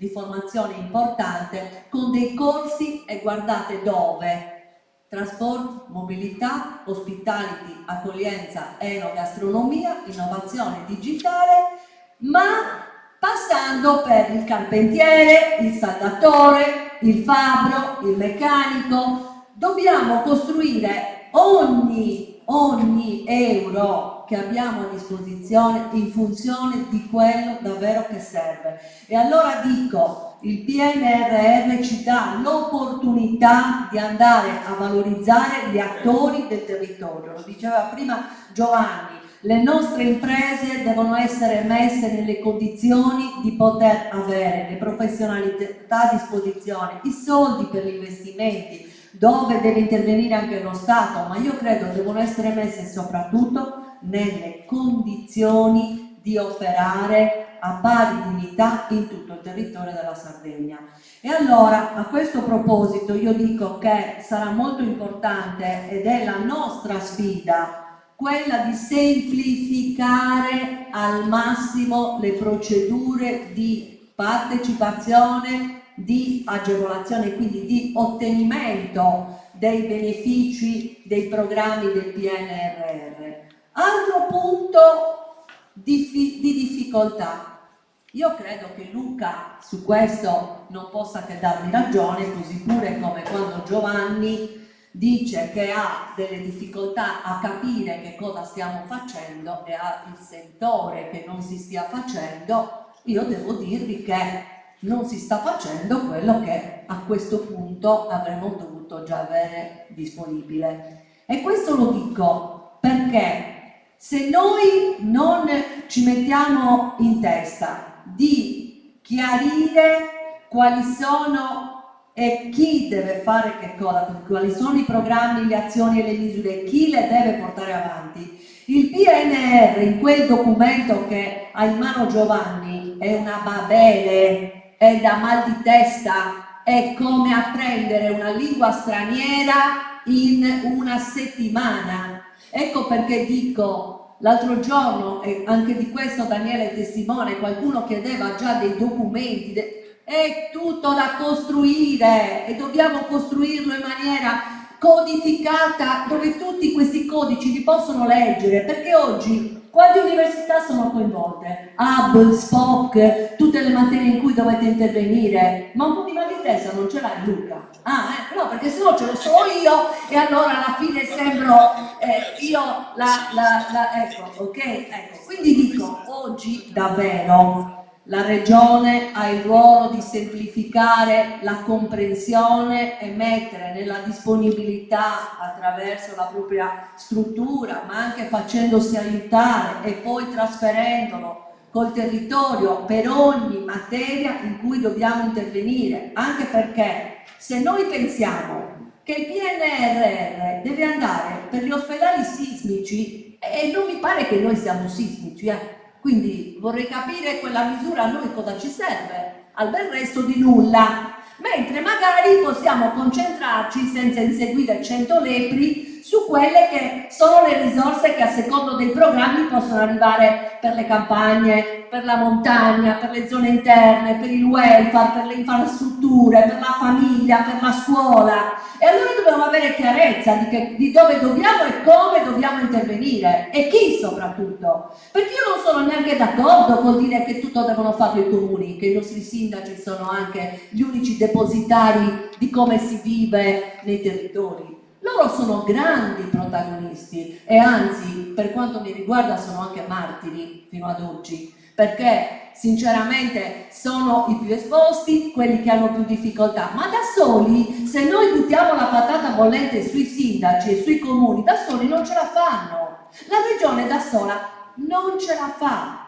E io aggiungo, purtroppo, il nostro governo, i nostri ministeri, per come hanno impiantato questo documento, non possono pensare di usurpare il ruolo delle regioni e delle amministrazioni locali, mentre ad oggi, per molti tratti e in tanti segmenti, è così. Allora, o siamo in grado di modificare alcuni programmi e di essere però chiari, decisivi per cambiare il corso anche del PNRR, che per carità non temete, non è corso in avanti, non è arrivato alla fine, c'è molto ancora da costruire insieme, quindi mettiamoci di buzzo buono con un approccio di molta pulizia mentale, soprattutto, lo diceva anche Daniela prima.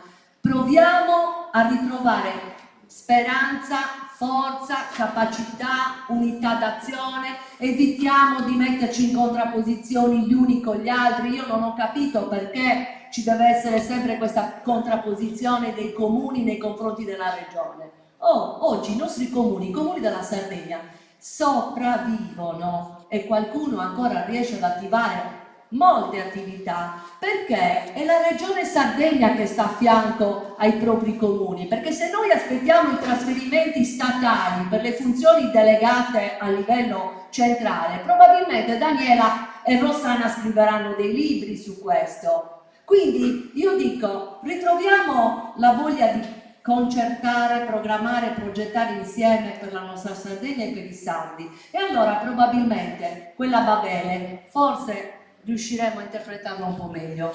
Grazie Alessandra. Daniela, no, quello lo deve finire. Volevo sentire la sintesi. Però. Lettura qua la sintesi. No, perché? La sintesi è questa, però Auto mi sgrida perché stiamo andando lunghi. La sintesi è, attenzione, dice Alessandra, qua c'è un problema di deficit amministrativo che genera disabilità sociale, primo. Secondo, non tutte le colpe sono dei comuni della regione e alcune cose siamo costretti a subirle. Terzo, ci sono delle direttrici chiare che possono essere perseguite e poi non è più sintesi. Sì, bravo, no, vai colto.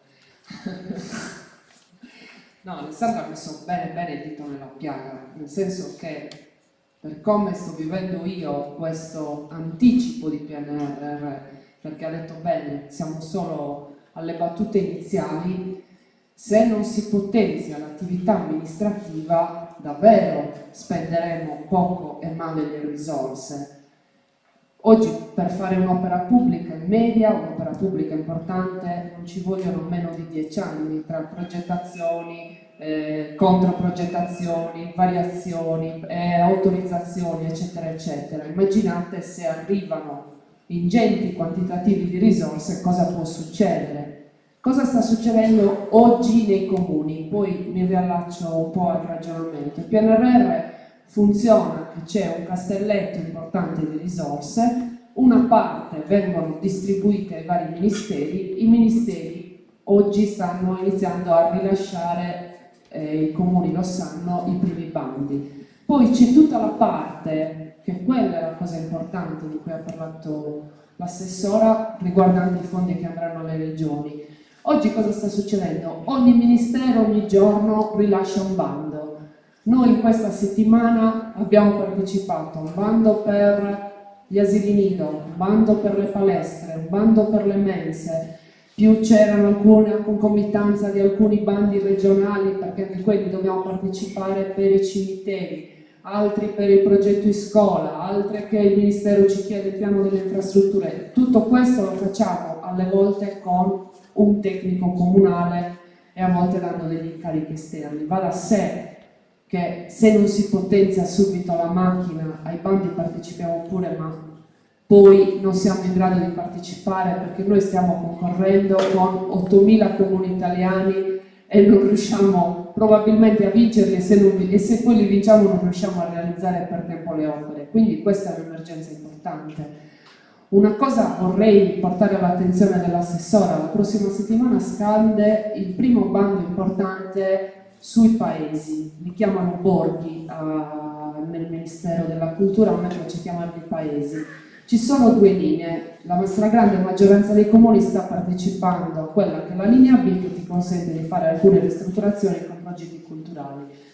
C'è una scelta terribile secondo me del Ministero della Cultura, che è la linea A, che dice: finanziamo un borgo, un comune per ogni regione. Cosa significa? Che un solo comune in Sardegna, sotto i 5.000 abitanti, mi pare, può ricevere un importo pari a 20 milioni di euro. Può essere una cosa normale che un solo comune in tutta la Sardegna riceva 20 milioni di euro? Cosa li facciamo a questo comune? Li costruiamo, lo radiamo al suolo e lo ricostruiamo di nuovo? Poi, per carità, chi lo vincerà avrà un plauso da tutti noi, deciderà la regione con dei criteri che si adatto chi sarà questo comune, ma secondo me dovete alzare la voce e dire: almeno come unioni dei comuni, almeno come unità di territorio, almeno come associazione che vuole valorizzare qualcosa, ma non perché non ci teniamo che uno dei nostri comuni riceva 20 milioni di euro, ma poi se noi facciamo un comune bomboniera e a fianco abbiamo il deserto, che quel comune diventa il deserto. Questa è la prima cosa. Poi diceva del grosso dei fondi che dovrà essere gestito dalla regione. Lì ce la giochiamo davvero noi la partita. Non è vero che ci sono regioni più avanti. In questi giorni stanno partendo le cabine di regia e come UNCEM ho chiesto al nazionale di fare un ragionamento su cosa sta succedendo nelle varie cabine di regia a livello nazionale che gestiranno poi i fondi regionali. praticamente tutte le regioni sono indietro. Questo non è per dire siamo stati bravi, siamo al passo con i tempi, ma significa che dobbiamo stare attenti e non perdere quell'occasione, cioè di creare una nostra cabina di regia che sia veramente operativa, veloce, efficiente ed efficace, non di 400 persone, ma persone che riescano a rappresentare tutti e che poi riescano a riportare velocemente le cose sui territori per gestire queste risorse. La Regione Sardegna aveva sperimentato, secondo me, in maniera molto efficace, con la precedente giunta regionale, poi continuata con questa, l'esperienza della progettazione territoriale per la spendita delle risorse europee. Si potrebbe continuare migliorando quel sistema con la spendita delle risorse del PNRR. I territori che si mettono insieme allo stesso tavolo, territorio per territorio, insieme alla regione, e insieme tirano fuori punti di forza, punti di debolezza, e individuano quelle che sono le opere importanti da fare. Scusa, sì, voglio solo aggiungere una cosa a quello che dicevi tu. In questo contesto la spendita del PNRR ha una logica diversa però dalla programmazione territoriale, ha la variabile tempo, ti dà quella scadenza e sei morto se non hai presentato niente, quindi quella logica che abbiamo visto che purtroppo è di concertazione e di condivisione deve restare alla programmazione territoriale, ma il PNRR non può essere oggetto di pianificazione in questo modo. Però bisogna trovare assolutamente un modo per far calare gli interventi sui territori. Se non si rendono i territori protagonisti delle politiche che si vogliono portare avanti, rischiamo davvero che questa volta ne abbiamo già avuti troppi esempi di piani di rinascita per persone vive che poi hanno generato morti dopo. E sinceramente queste cose vorremmo tutti quanti, spero, cercare di evitarle. Grazie. La sintesi è che vuoi una bomboniera a fondi. No, noi partecipiamo alla Grazie Daniela. Luca. Dunque, intanto la Sardegna, il progresso in Sardegna. Sono assolutamente d'accordo sul fatto che la Sardegna negli ultimi, diciamo così, dal dopoguerra a oggi ha fatto dei passi avanti notevoli. Però è vero che, anche proprio guardando i dati brutalmente, che sono una sintesi brutale ma comunque informativa, c'è stata una stagione che hai ricordato, dal piano Marshall in avanti, poi al piano di rinascita, io direi fino al 1970, che in Sardegna, anche in Italia, generano uno spartiacque. E in quella stagione credo che ci fosse una visione chiara di che cosa si voleva in Sardegna, una visione politica chiara, anche della politica locale, di che cosa si volesse per la Sardegna, che ha prodotto una modernizzazione dell'isola sotto gli occhi di tutti, con anche scelte come dire, di lungo periodo, alcune delle quali si sono rivelate poi non completamente corrette, penso all'industrializzazione di un certo tipo, però era figlia di una visione, cioè non era figlia di un calcolo cinico di altro genere, era figlia di una visione, magari una visione poco informata, magari una visione un po' naive, magari una visione sulla quale certi gruppi industriali hanno un po' come dire, spinto e che erano un po' cavalcata, e quindi forse in una certa misura abbiamo finito non per scegliere noi ma hanno scelto altri in certe vicende dell'isola, anche dell'industrializzazione, però c'era una visione. Io credo che dal 70 in poi la visione sia un po' venuta meno, forse non solo in Sardegna, forse anche nel resto dell'Italia. E infatti dal 70 in poi il declino non è solamente in termini relativi della Sardegna, non assoluti, perché in termini assoluti siamo andati avanti, ma in termini relativi, ma è nella stessa Italia. L'Italia è un paese che da 30 anni ha una produttività che è ferma, non cresce. Il motivo per cui l'Italia non cresce è che la produttività non cresce, e non cresce perché credo che sia venuta meno nei fatti una visione efficace di come si fa a valorizzare le risorse che in questo paese ci sono, adesso parlo dell'Italia, per competere, per essere, ma per competere non è una questione tanto di competere, occorre per prosperare, per essere sostenibili e per svilupparci in maniera che sia inclusiva e appunto sostenibile, quindi anche per le future generazioni. E questo avviene anche in Sardegna. È probabilmente anche il caso che è meno ovvio cosa c'è da fare, cioè è più difficile avere una visione efficace per un territorio come questo, oggi di quanto era 70-80 anni fa probabilmente. Perché certe cose ovvie, bene o male, ce le abbiamo, per carità, alcune ovvie non ce le abbiamo, per esempio i trasporti interni. Il resto è un po' meno ovvio. Io credo che il PNRR ha organizzato in 6 missioni, no? C'è adesso più o meno ne ricordo la Spagna, competitività, digitalizzazione, poi c'è la parte che riguarda la medicina, transizione ecologica, insomma c'è adesso transizione ecologica e quindi energetica. Ecco, su quelle 6 missioni occorre velocemente, rapidamente, costruire una visione precisa di dove si vuole andare. La sindaca di Forni prima ha, con estrema sintesi, proposto una visione. E la visione è che lei vede un futuro che è fatto sia di Einstein Telescope che di pastorizia in montagna, e ha detto anche un'altra cosa che non mi ricordo, ma cultura, forse qualcosa del genere, benissimo, cioè il futuro di un'isola come la nostra può essere ben basato su queste cose. Perché? Perché quella pastorale è una cultura, è una conoscenza, è una forma di conoscenza che significa che è unica e che è un contributo all'umanità, che l'umanità è disposta a, tra virgolette, comprare è una brutta parola, vuol conoscerla, è disposta a darci per averla e a restituirci qualcosa per averla. L'Einstein Telescope è conoscenza. In Sardegna si può produrre conoscenza, siamo fisici nucleari. L'Einstein Telescope è un telescopio, se non è ovviamente un telescopio, nel senso che è un'infrastruttura che serve per ascoltare i rumori più remoti dell'universo.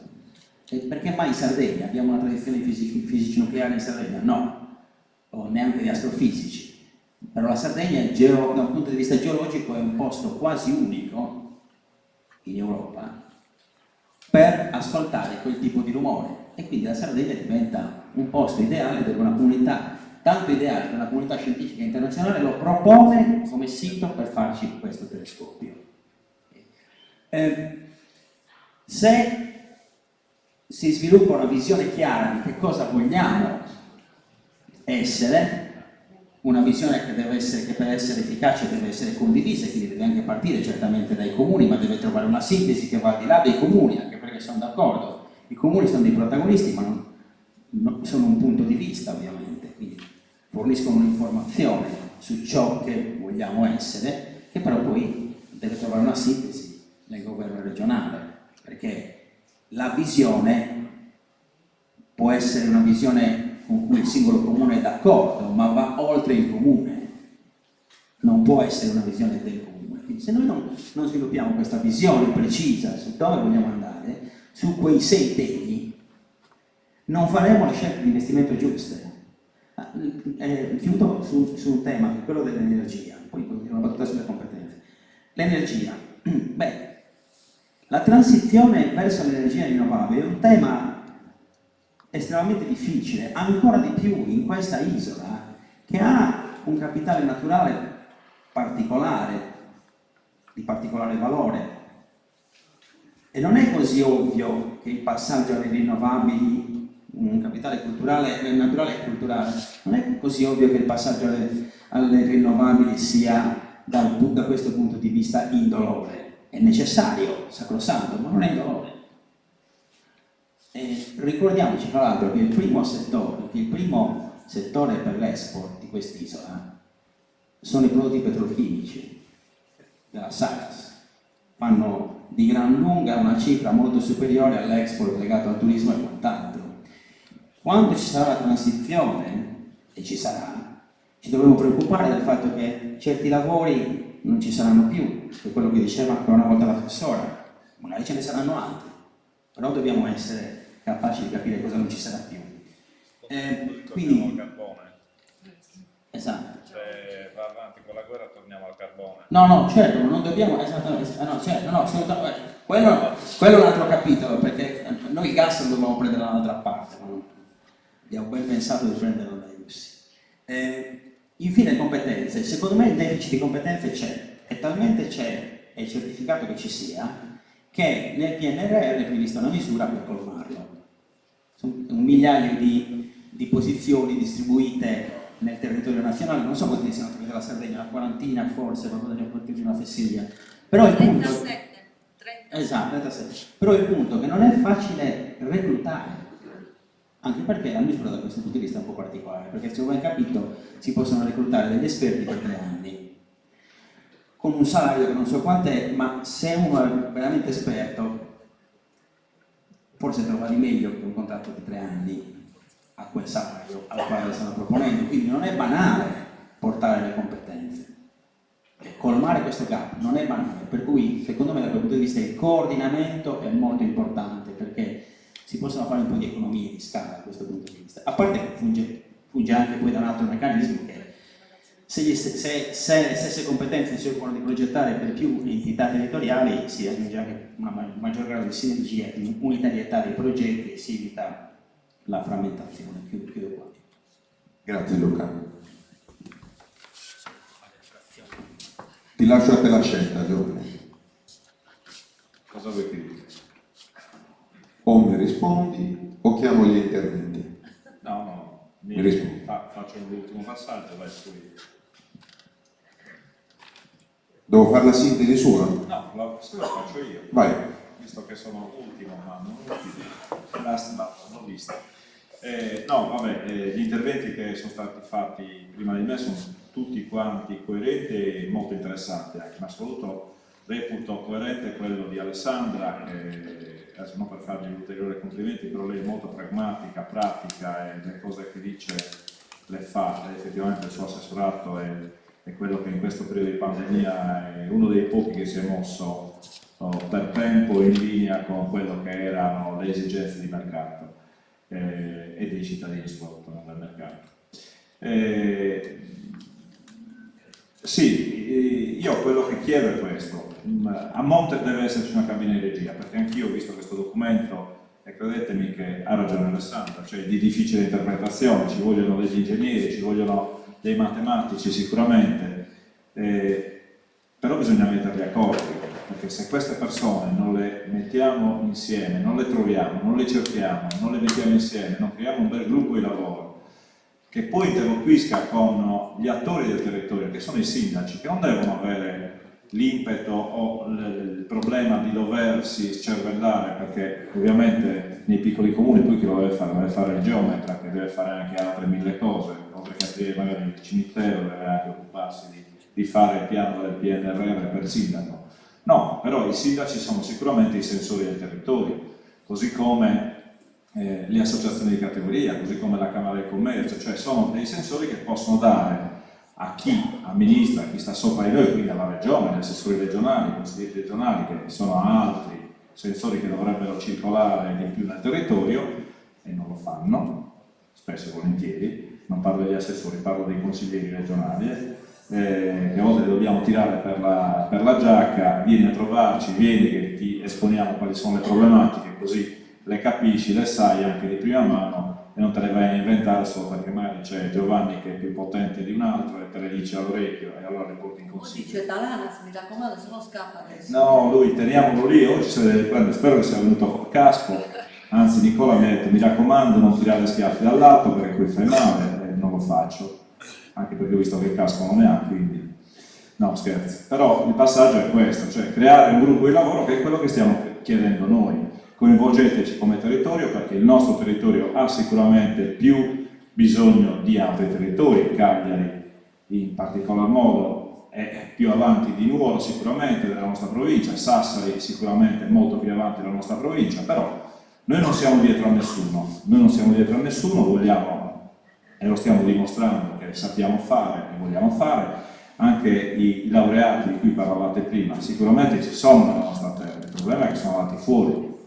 e i migliori probabilmente sono andati fuori, quindi bisognerà cercare di farli rientrare in qualche maniera, perché quelle sono le persone che hanno le competenze giuste e che, se incentivate, riusciremo anche a farli rientrare. Non ultimo, non c'entra niente col PNRR sicuramente, però l'ospedale di Nuoro è un esempio pratico, cioè io da poco l'ho vissuto anche in prima persona, non si riesce, il direttore sanitario mi ha detto, non riusciamo ad assumere, non riusciamo a trovare medici, non riusciamo a trovare infermieri che possano venire e che vogliono venire a lavorare a Nuoro. C'è anche questo problema, quindi cosa dobbiamo fare? Dobbiamo pagare il doppio di quelli che vanno a Sassari, perché poi chi vince un concorso preferisce andare a Cagliari o a Sassari, questo è il concetto. Però noi siamo abbiamo una bellissima struttura, ma non abbiamo, è una struttura che è quasi ferma con le 4 frecce. E allora dico che questo dibattito, il risultato di questo dibattito che cosa deve essere? Deve essere che Alessandra, con il ruolo che hai, non solo di assessore ma anche di vicepresidente del Consiglio regionale, in qualche maniera coinvolgi il nostro territorio, cioè chiedi anche ai tuoi colleghi che ci interpellino, che creino un gruppo di lavoro partendo proprio dalla provincia, dalla Camera di Commercio, riunendo i sindaci dei maggiori comuni, l'Unione dei Comuni, che in questo caso è rappresentata da Gianpietro, che è un ragazzo molto attivo, cioè voglio dire, non è dietro a nessuno, è sempre sul pezzo, quindi voglio dire, in qualche maniera le competenze e le personalità ce le abbiamo nel nostro territorio, quindi ben venga questo incontro, ringrazio appunto di averlo creato, di avermi invitato. Perché vi sto per salutare? Perché ho un impegno dopo per una cena e probabilmente durante il dibattito dovrò scappare, quindi ne approfitto adesso di salutarvi e di ringraziarvi. Intanto grazie per essere stato con noi Giovanni, grazie a tutti, ma rimanete con me. Il sindaco di Milanus è stato chiamato in causa, Gianpietro Arche, sindaco di Silanus, te lo stava portando, ma come volete voi, se non fischia il microfono. Giovanni, grazie del ragazzo. Vabbè, a bene. E infatti.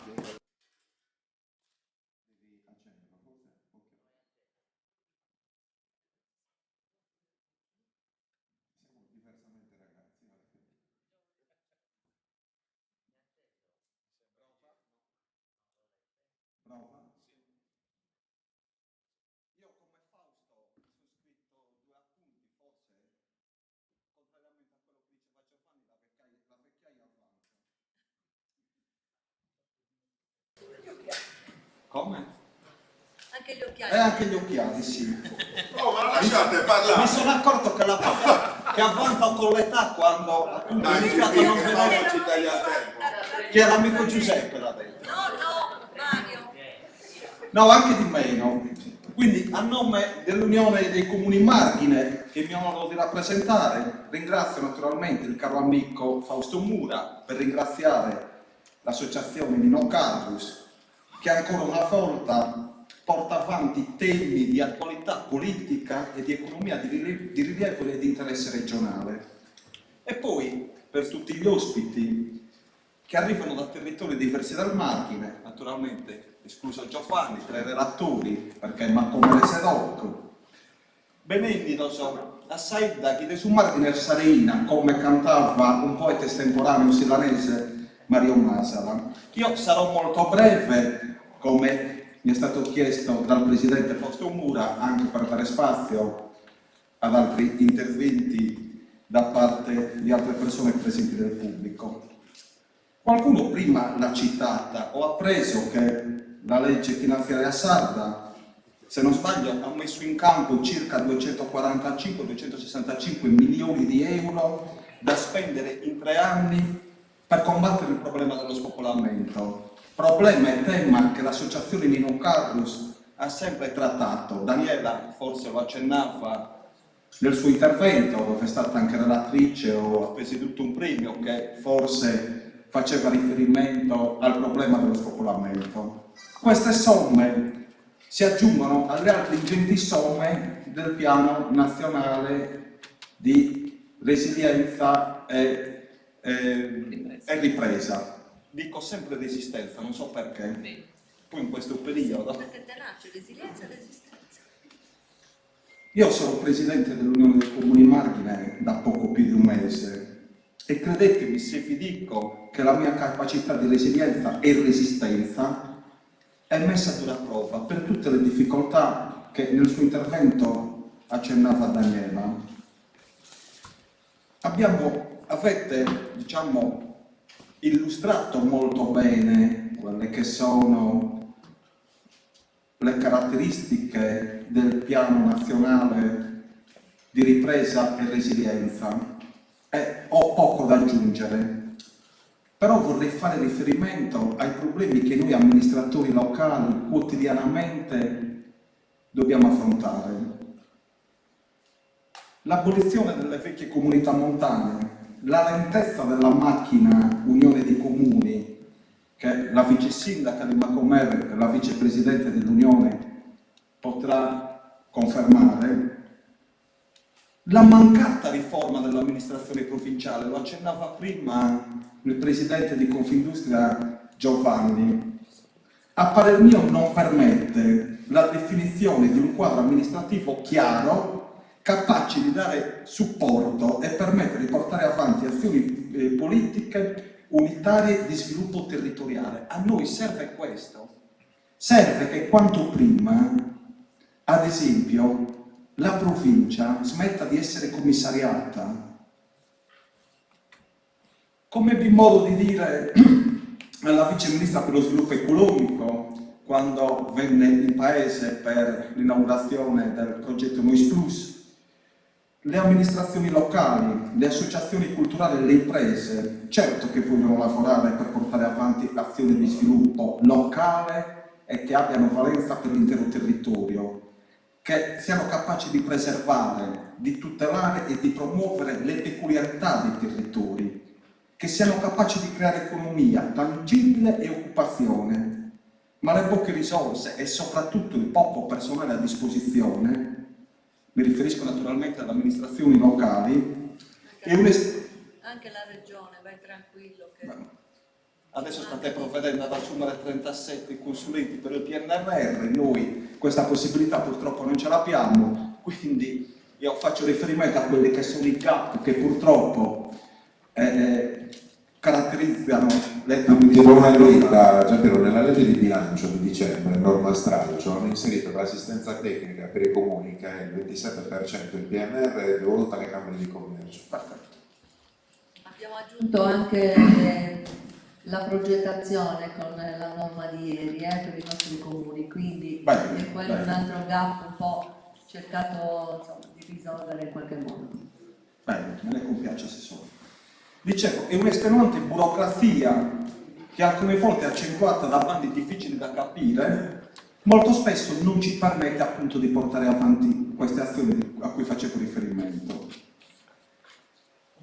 Il Piano Nazionale di Ripresa e Resilienza servirà allo sviluppo delle zone interne? Beh, secondo me servirà solo se la Regione sarà capace di sostenere le amministrazioni locali dei piccoli paesi che difettano di personale e risorse, ripeto, difettano di personale e risorse. Lo accennava Rossana, stiamo tentando all'Unione dei Comuni di partecipare ai bandi che il PNRR prevede, con tanta difficoltà perché non abbiamo personale, perché le mancate riforme a cui prima facevo riferimento non ci permettono di assumere, le mancate riforme, la mancata ristrutturazione della provincia di Nuoro non ci permette di interloquire con un'amministrazione sovracomunale o in questo caso superiore all'Unione dei Comuni che ci dia una mano e che pianifichi per l'intero territorio, in questo caso del margine del Nuorese, azioni di sviluppo e azioni che ci permettono di partecipare con maggiore serenità e con maggiore concretezza ai bandi del PNRR. Prima facevo riferimento allo spopolamento. Badate bene che lo spopolamento non si argina solo con contributi tout court da utilizzare per incrementare le nascite, che naturalmente sono necessari e servono, ed è bene che ci siano, ma con investimenti capaci di creare occupazione. Oggi qualcuno ne ha parlato, nel Nuorese, a quanto mi consta, l'unico intervento di sviluppo economico, sociale e tecnologico, nonché culturale, di cui si sente parlare è quello che dovrebbe nascere a Senato Sallura.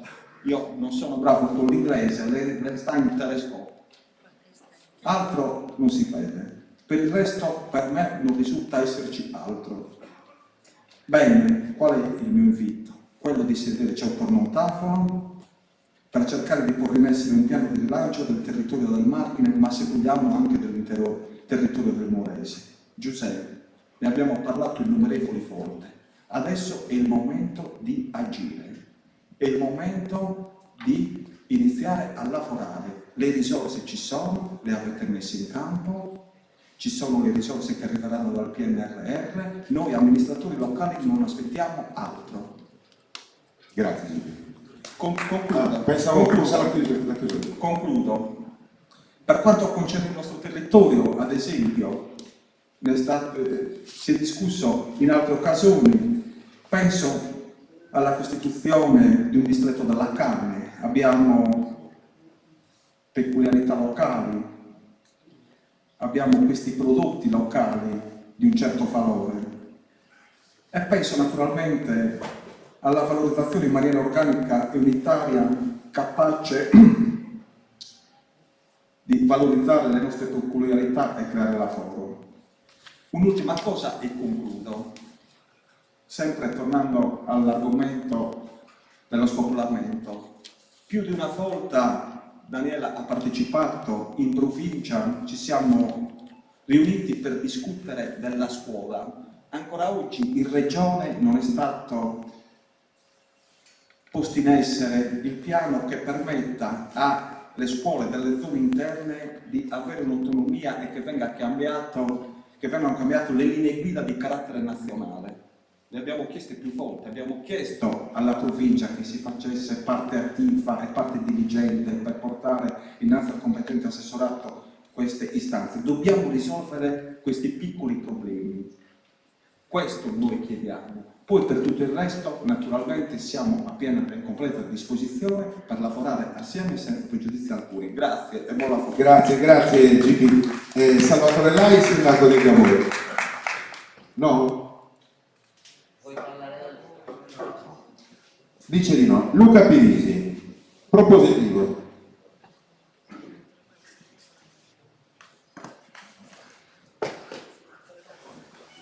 Grazie GP. Luca, ben trovato. Ciao.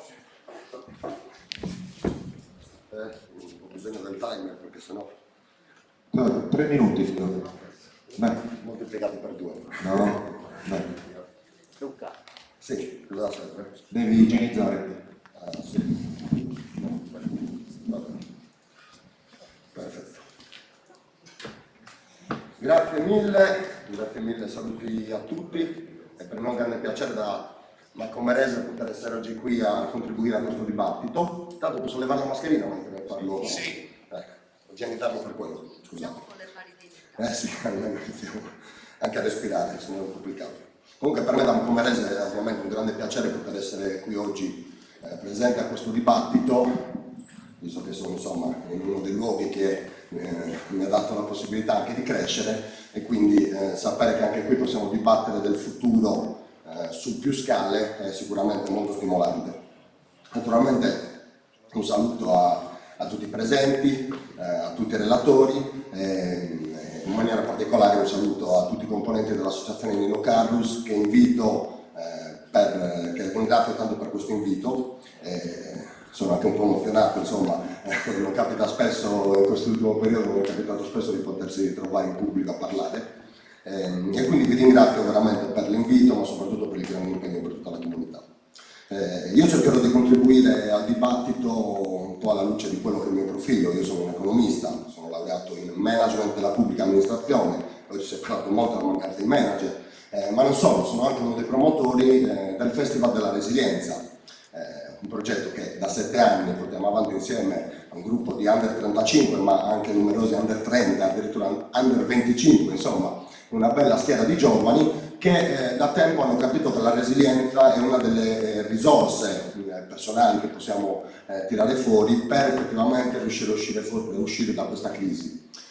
Uscire dalla crisi attraverso la resilienza significa non cercare di tornare al passato, perché come si dice, insomma, qua con me quanto era bello quando c'era il calfificio, ma il calfificio non tornerà e quindi noi necessariamente non possiamo continuare a resistere al passaggio del tempo, ci dobbiamo riadattare e quindi trovare delle nuove soluzioni. E di fatto tutto ciò che ha portato al Festival della Resilienza è stato un po' la ricerca della risposta alla domanda che ci stiamo facendo oggi, tutti quanti oggi, ovvero riuscirà l'ennesimo piano nazionale regionale a cambiare le sorti del nostro territorio, a svilupparlo? La risposta naturalmente dipende, perché se riusciamo a capire effettivamente cosa è successo almeno negli ultimi 20-30 anni e quindi perché non siamo riusciti a spendere i soldi che avevamo a disposizione, forse riusciremo a spendere quelli che arriveranno. E vi do due dati velocissimi. Negli ultimi 2 periodi di programmazione la Sardegna, cioè dal 2007 al 2020, non ha speso 6,5 miliardi di euro, ovvero il 50% dei soldi che aveva a disposizione, che erano più di 14 miliardi. La provincia di Nuoro non ha speso il 60% delle risorse, che equivalgono a più di 600 milioni di euro. Il territorio del Margine, attraverso l'unione di cui adesso il Presidente ha parlato, con anche schiettezza, e io questo devo dire la verità, l'apprezzo, perché c'è bisogno anche di mettere in luce un po' le conflittualità, l'Unione dei Comuni del Margine ha speso il 3% dei soldi che ha ricevuto, ovvero circa 300.000 euro sui 12 milioni che sono stati stanziati. Questo perché? Quindi perché non si sviluppa il territorio? Di sicuro non perché non ci sono i soldi nell'arco del tempo sono sempre arrivati. Il problema vero, ed è stato già citato un po' da tutti i relatori, è il depotenziamento del capitale umano che effettivamente dovrebbe poi caricarsi sulle spalle lo sviluppo, perché i soldi non bastano se poi non sono le gambe. E allora il depotenziamento del territorio, nello specifico, come si detto, significa spopolamento. Anche qui 2 dati ci aiutano a capire un po'. Ad esempio il comune di Macomer dal 2000 ha perso circa il 15% degli abitanti. Siamo arrivati da 11.100 a essere 9.600, probabilmente nel 2005. Tra l'altro molti di questi residenti non vivono qui. Io ho studiato a Milano, ho vissuto fuori, per 13 anni non ho vissuto questi luoghi, o meglio sì, perché mi impegnavo l'estate a poterlo fare, però molti non vivono qui, anche se il numero ci dice che in teoria dovrebbero essere ancora residenti. E dentro questo tipo di calo ci troviamo oggi in una situazione in cui meno di un abitante su 10 ha fino a 15 anni e 1 su 4 ha più di 64 anni. Quindi stiamo non solo stiamo spopolando, ma stiamo anche molto invecchiando. E tutto questo cosa comporta? Maggiore solitudine, maggiore povertà, perché il numero dei componenti delle famiglie diminuisce, quindi siamo più poveri, e significa che essendo più soli, essendo più poveri, siamo più depressi, quindi non abbiamo più energie mentali. Questo luogo viene descritto come morto. Io ci sono tornato a vivere, non ho deciso di stare a Milano, ho deciso di tornare qui perché nei 7 anni del Festival della Resilienza ho capito che c'era il potenziale effettivamente. Però dobbiamo fare quello che ad esempio il sindaco di Silanus ha ben detto, ma non solo, insomma, riprendo l'ultimo dei relatori, cioè lavorare sul potenziamento del capitale umano della pubblica amministrazione. Perché è evidente il fatto che comunque col codice degli appalti, con un insieme di normative che sono diventate sempre più complesse, anche rispetto a quella che era la normativa cioè, quando insomma, i miei genitori erano più giovani, cioè quando erano 30 anni, non c'era il codice degli appalti. Fare gli appalti era più facile. Si è detto 10 anni per fare un'opera. Io non sono d'accordo se tecnicamente c'è una squadra di ingegneri, di architetti, di amministrativi che lavorano per fare in modo che una infrastruttura di qualsiasi genere possa essere fatta nei tempi giusti. Senza le persone non si può fare niente. Con la depressione addosso non si può fare niente. Quindi per arrivare a fare in modo che il piano nazionale di sviluppo fatto di resilienza, resistenza, di ripresa, ripresa, esatto, arrivare a riprendere, dipende molto da quanto riusciremo effettivamente poi a coinvolgere le persone e le loro abilità. E adesso vado anche a concludere con, vediamo scusa, 6 minuti, mi avevano detto 7, così chiudo. Allora, di fatto, quindi, se abbiamo i soldi, ci manca un po' di professionalità, ma in realtà le possiamo ingaggiare. Ciò che però poi serve tanto metodo, perché in questo territorio l'agenda 2030 dell'ONU, ad esempio, non è mica stata declinata, ma non solo qui. In regione ora è stato fatto il piano di sviluppo sostenibile, però la gente non lo conosce. E quindi se ci sono dentro il piano di ripresa e resilienza i vari temi che sono già stati citati dal professore prima, quindi le 6 missioni, digitalizzazione, rivoluzione verde, infrastrutture per la mobilità, istruzione e ricerca, inclusione e coesione, salute nel periodo del Covid. Io sono anche specializzato in management della sanità e quando sento che in questo territorio non ci sono i medici di famiglia, consapevole che ci sono decine di milioni di euro che sono destinati solo al distretto di Macomer, come è possibile? E io mi accendo anche, perché non è veramente tollerabile. Abbiamo le risorse, dobbiamo fare i bandi, facciamoli. Qual è il problema? Allora, se effettivamente vogliamo andare oltre, dobbiamo probabilmente anche alzare un po' i toni di questo dibattito, perché scusatemi, siete stati troppo concilianti.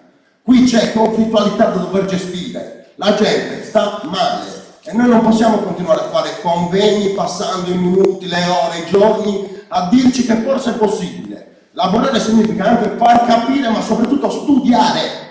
Dobbiamo studiare. Allora, la popolazione di Macomer, come tutti gli altri, può capire il piano nazionale di ripresa e resilienza se qualcuno glielo spiega e se poi avrà il cuore di studiare quei tipi di contenuti. Dopodiché, il diritto amministrativo, non so, l'ingegneria, ci sono i tecnici. Molti hanno anche c'è anche qualche tecnico giovane qui oltre a me presente. Noi ne abbiamo voglia, ma non possiamo perdere più tempo. Allora, con questo, scusatemi veramente se mi sono anche acceso, ma volevo chiudere su questo. L'associazione Nino Carus in questa sala ha promosso 2 anni fa almeno un incontro con dei consiglieri regionali. Io in quell'occasione parlai dicendo: quando ci rincontreremo? Perché da quell'incontro sono passati 2 anni e non abbiamo mai più parlato con rappresentanti effettivamente delle istituzioni regionali. Quindi mi fa molto piacere avere qui oggi l'assessora, ma non possiamo vivere di estemporaneo, giorno dopo giorno. E con questo chiudo. Quindi l'invito sarà, grazie a Nino Carus, grazie a tutti, ma sarà domani il giorno in cui dobbiamo iniziare, se non è oggi. Ma non potrà essere sicuramente fra 10 anni, perché fra 10 anni questo territorio non ci sarà più. Grazie. Grazie Luca. Comunque non sembravi infervorato. Che Coniedu, presidente del Comitato per la difesa della sanità nel Margine.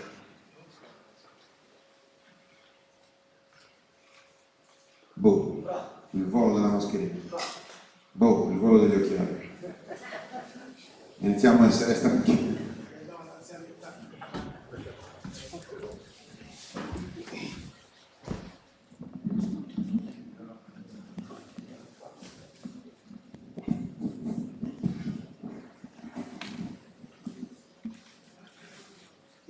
Anch'io avevo preparato l'intervento, però preferisco parlare a braccio per stare nei tempi. Io intervengo a nome del Comitato per la difesa della sanità del Margine e mi prendo però la licenza di parlare a nome del coordinamento degli stessi comitati e associazioni della Sardegna centrale, che è nato proprio per avere più forza, non solo nella rivendicazione da fare ai cosiddetti organi decisori, ma anche per contribuire a elaborare una proposta, ovviamente che riguarda la sanità.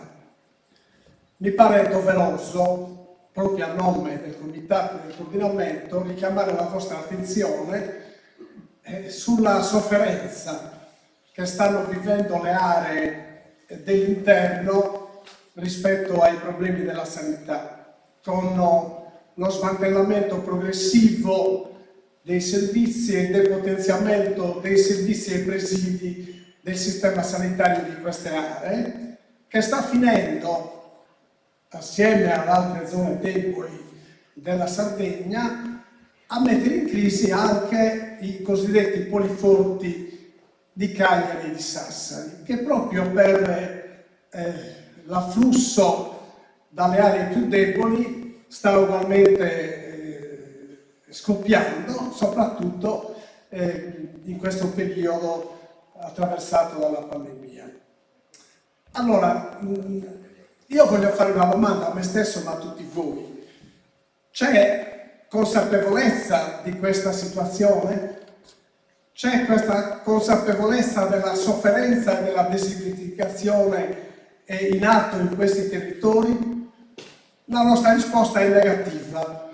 La nostra risposta è negativa perché vediamo l'assenza ingiustificata, vediamo il silenzio dei poteri alti, delle istituzioni, dei sindacati, delle forze politiche. Questa consapevolezza quindi non c'è. Eppure dobbiamo sapere che se creiamo, come sta avvenendo, il deserto e se creiamo un ammasso di macerie in questi territori, ne risentirà ovviamente l'intero sistema sanitario regionale, che andrà inevitabilmente al collasso. Ecco, lo dico perché ci sia finalmente questa consapevolezza e ci siano delle risposte, soprattutto all'emergenza, perché se questa emergenza non viene affrontata con provvedimenti di emergenza e non viene affrontata dai decisori politici, in primo luogo dalla giunta regionale ma anche dal governo nazionale, non saranno sicuramente le nuove ASL a risolvere il problema. Credo che tutti abbiate letto le dichiarazioni, o sentito le dichiarazioni dei neopresidenti, i quali hanno denunciato il fatto di non avere poteri di poter incidere rispetto alle questioni che devono affrontare, perché c'è ancora il centralismo rispetto a chi deve decidere e c'è soprattutto la mancanza di mezzi e di strumenti per poter decidere. Di questo vorremmo che se ne prendesse atto e si agisse di conseguenza. E allora, l'altra domanda che pongo a me stesso e a tutti voi è: di fronte a questa situazione di sfascio della sanità, ma serve parlare di PNRR, parlare di risorse, di investimenti per la sanità? Io credo di sì, ma ad una condizione: che i due corni del problema vengano affrontati contestualmente, che si affronti l'emergenza e contemporaneamente si affrontino i problemi della prospettiva. Questo è valido anche per il PNRR, stiamo discutendo di questo, anzi riguarda la sanità, sicuramente è valido soprattutto per il PNRR, perché lì ci sono indicazioni che giudichiamo tutti molto positive sulla nuova concezione della sanità che deve nascere, anche se devo dire che alcuni concetti non sono nuovi nella storia della sanità, ma vanno riscoperti perché li abbiamo, in tutto questo periodo li abbiamo abbandonati, cioè quella di guardare, di mettere al centro della politica sanitaria, di mettere il cittadino, di mettere il corpo e la mente del cittadino per assicurare il benessere fisico e mentale del cittadino. Questo è il nuovo principio che indica il PNRR su cui agire. Mi direte anche che è facile, perché lì ci sono alcuni strumenti precisi che vengono indicati, finisco, però non basta, non serve una semplice operazione matematica per dire quante devono essere le case della comunità, le case della salute, la medicina e la digitalizzazione. Rispetto al problema che si pone a livello regionale c'è un problema di solidarietà vera che deve manifestarsi verso le aree più deboli, c'è un problema di redistribuzione delle risorse, c'è un problema di priorità da affrontare che mette al centro proprio i cittadini e quei territori. Mi chiedo, altra domanda e finisco qui, ma è proprio necessario che debba essere costruito un nuovo ospedale a Cagliari e un nuovo ospedale di Alghero, su cui molto insiste il Presidente della Regione, o i problemi che abbiamo di fronte sono altri, quando si stanno chiudendo i piccoli ospedali che esistono e quando si dimostra poca coerenza rispetto all'impostazione che non deve essere ospedalocentrica della costruzione della nuova sanità, se per esempio il poliambulatorio di Macomet, che era un esempio di sanità territoriale efficiente, viene smantellato pezzo a pezzo. Ecco, dov'è la coerenza?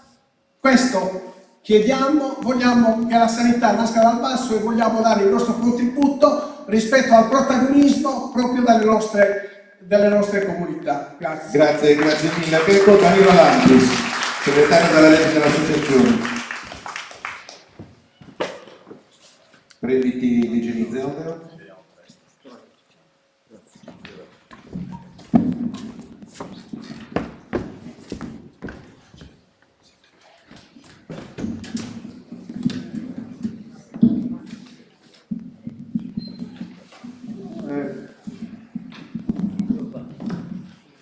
Sì, innanzitutto buonasera a tutti.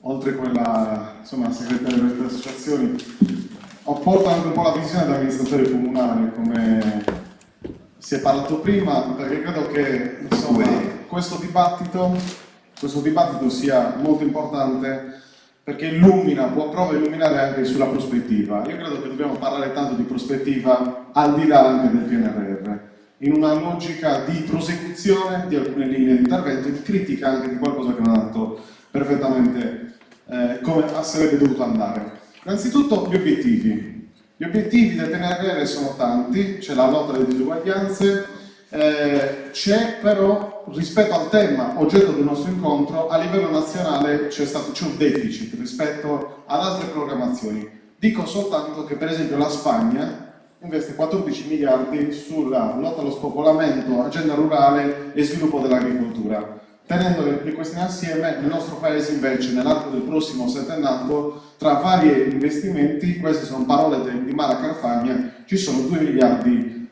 di euro rispetto a questo tema. Quindi da un lato c'è comunque a livello generale un ritardo del dibattito, del vedere le aree interne non come una questione, non come un problema, ma come il futuro per la transizione ecologica, il futuro anche per un nuovo modello di convivenza. Ecco, dovrebbe essere visto così, non come una questione soltanto di crisi e di lamentela, ma come la prospettiva per un nuovo equilibrio che fa bene a tutti. E questo c'è un dibattito a livello nazionale che è in ritardo. Quindi primo punto politico. Secondo punto, la questione del metodo. Nel dibattito è emerso diverse volte, ci sono le regioni e gli enti locali, insomma, che sono soggetti attuatori. C'è, come dire, in tanti aspetti un bandificio, tanti bandi uno dietro l'altro, i comuni che inseguono questo problema e poi dall'altro lato ci sono missioni più ampie che investiranno i comuni ma che sui quali i comuni non hanno voce in capitolo, che sono le linee di azione più ampie del PNRR. Ecco, io penso alcune cose su questo. Innanzitutto guardiamo cosa arriva direttamente ai comuni. Si stava parlando del Bando Borghi. Bando Borghi fa parte della missione turismo e cultura. Ecco, a me mi sembra, faccio un po' sorridere questa cosa, no? Vedere il problema della valorizzazione dei borghi come un problema di turismo e cultura. A me pare una questione di abitabilità, occupazione, tematiche che non fanno parte, non serve una visione dei centri urbani verso i paesi, ma serve piuttosto un lavoro con i paesi, non dall'alto verso il basso dove tu fai un bando, tutti cominciano a competere, come sta succedendo, perché non c'è soltanto la linea A, c'è anche la linea B dove arrivano proposte di consulenza che insomma provano a accompagnare comuni che magari hanno qualche progettualità in essere da sviluppare e da implementare e comuni che invece non hanno nulla e che infatti non riescono ad andare avanti. E come pare che di fronte a questo, sto guardando i minuti, di fronte a questo ci sia bisogno di insomma andare un po' contro un'idea un po' meritocratica, ovvero chi non sa progettare non deve prendere nulla. Qua come dire, fare parti uguali di diseguali, come diceva Don Milani, è la vera ingiustizia. Qua c'è una arretratezza della pubblica amministrazione che è stata colpevolmente distrutta in questo ultimo trentennio, che è incapace oggi di sostenere delle progettualità di lungo termine, di coltivare il capitale umano, di costruire veramente progettazioni e via dicendo, e se non si osserva questo non si riesce nemmeno ad avere il punto di vista giusto. Il mio punto di vista non può essere né quello dei grandi poli che sanno progettare, che che hanno i loro tecnici, né quello comunque di paesi a forte vocazione turistica che magari sui quali il Bando Borghi insomma investirà. Il mio punto di vista è Ortueli, Ardauli e Nughedo Santa Vittoria sono tutti quei paesi che fanno parte della vera marginalità e delle vere aree interne, che hanno un ritardo complessivo che può essere affrontato soltanto in un modo, con una nuova visione. 3 parole chiave. 1, pianificazione pubblica, una parola che purtroppo sembra quasi che sia stata cancellata dal dibattito, no? Pianificazione pubblica multiattore, evidentemente. 2, cooperazione tra diversi attori pubblico-privati e politiche di coprogettazione sul lungo termine con professionalità. Ecco, attorno a questo vado verso la conclusione del dibattito in alcuni sensi. Il primo, serve legislazione nuova per le aree interne, nel senso che c'è la legge sui piccoli comuni, la 158 del 2017, c'è la strategia nazionale delle aree interne, ci sono diverse legislazioni, ma a livello sardo noi dobbiamo, credo, sfruttare la nostra autonomia per una nuova stagione di autogoverno rispetto a questa sfida, che è la nuova questione sarda, come spesso ha detto l'associazione Nino Carrus in tanti convegni e dibattiti. E per fare questo serve nuova legislazione e serve nuovi investimenti pluriennali che sfruttino certo la programmazione europea, sia le politiche di coesione, ma anche l'accompagnamento agli enti locali, agli enti del terzo settore a sfruttare veramente le opportunità anche dei fondi diretti della programmazione europea. E d'altro canto però serve dare una nuova visione. Su questa visione vado su 2 priorità. Le 2 priorità pensiamo insomma che siano il tema della questione occupazionale, produttiva.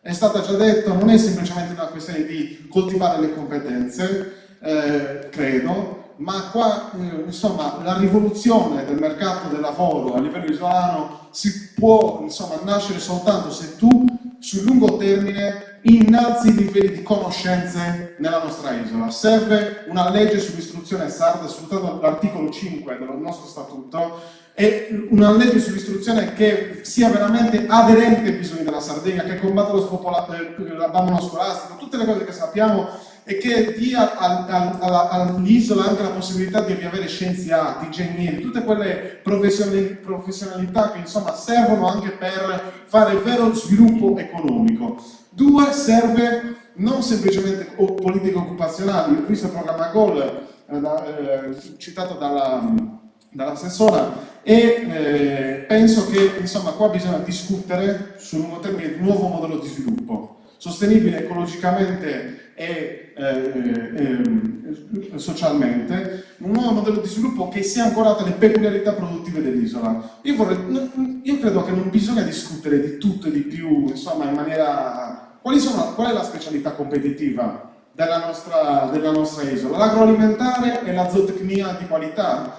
Puntiamo su questi 2 settori insieme ad altri afferenti, ma attorno a questi settori proviamo ad accompagnare realmente la nascita di nuova base produttiva, quello che serve, una base produttiva territorializzata, una nuova localizzazione produttiva, perché è quello che serve. Insieme a questa, servizi, diritti territorializzati, perché si stava parlando della sanità, ma si deve parlare ovviamente di un piano per la mobilità plurimodale, di nuove strategie anche, perché la vera sfida è veramente nuova legislazione, nuovi capitoli di investimento per una modernizzazione endogena dell'isola, perché il PNRR rischia di essere un bicchiere mezzo pieno. E va bene, mezzo pieno è meglio che nulla, certamente, ma serve una nuova iniziativa del Consiglio regionale che sia veramente creativa, che accompagni una nuova idea per la Sardegna e mi permettete, non che sia un dibattito tutto su leggi omnibus e cose che sono anche viste in questi ultimi mesi, ma che sia veramente concreta, di visione, perché c'è un disperato bisogno, soprattutto con uno sguardo rivolto alle giovani generazioni che rischiano di non vedere veramente la possibilità nemmeno di pensare di fare figli in questa Sardegna se non riusciremo a cambiarla. Grazie. Grazie Dani. Ci siamo quasi nei tempi, qualche minuto di pazienza, abbiamo 2 saluti ancora. Intanto il Petalano.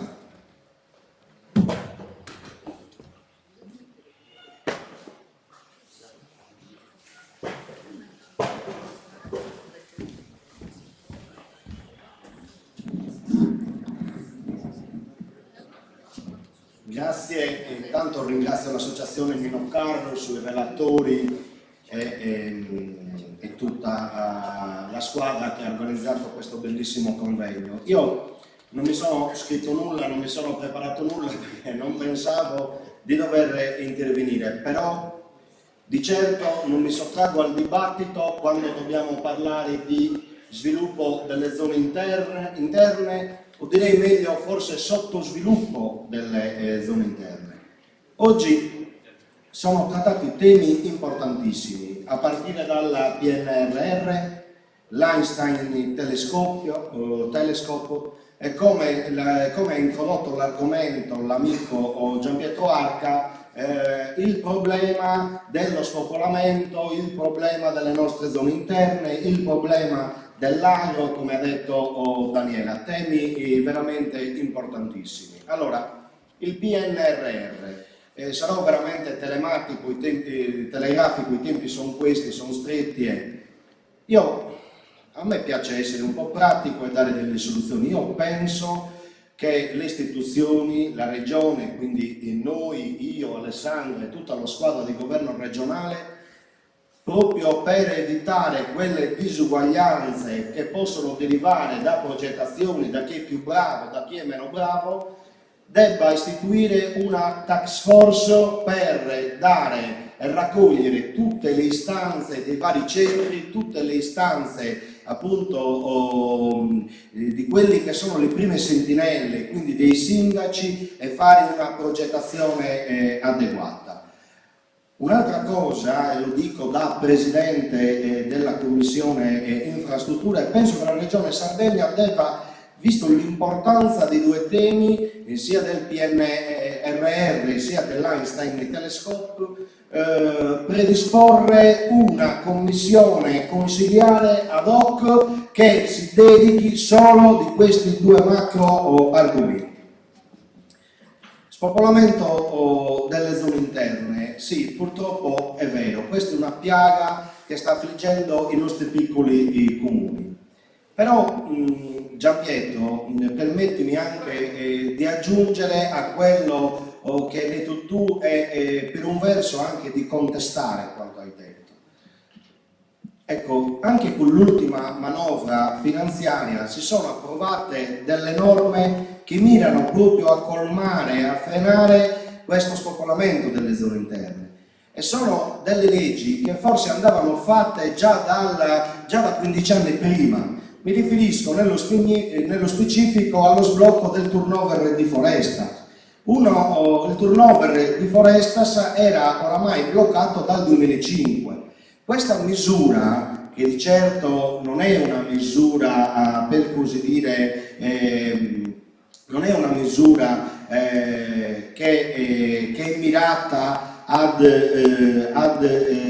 a sostegno di questi paesi, però comunque sia è una misura che crea occupazione in questi centri e al contempo crea tutela del territorio, salvaguardia del territorio, che in uno alle altre misure che via via sono state approvate con una manovra che non è una manovra del governo, è una manovra di una finanziaria regionale, come quella che mira ad incentivare nei piccoli centri, in quei paesi che soprattutto soffrono di questa piaga sociale dello spopolamento, mirano ad agevolare quelle attività produttive con contributi mirati ad hoc a fondo perduto, sia per quelle attività già esistenti, sia per crearne altre ex novo. Quindi io penso che a volte non bisogna dire solo quello che va male, bisogna anche prendere tutto quello che c'è di buono e tutta quella legislazione, tutte quelle norme che si stanno portando avanti con tutte le difficoltà di una pandemia,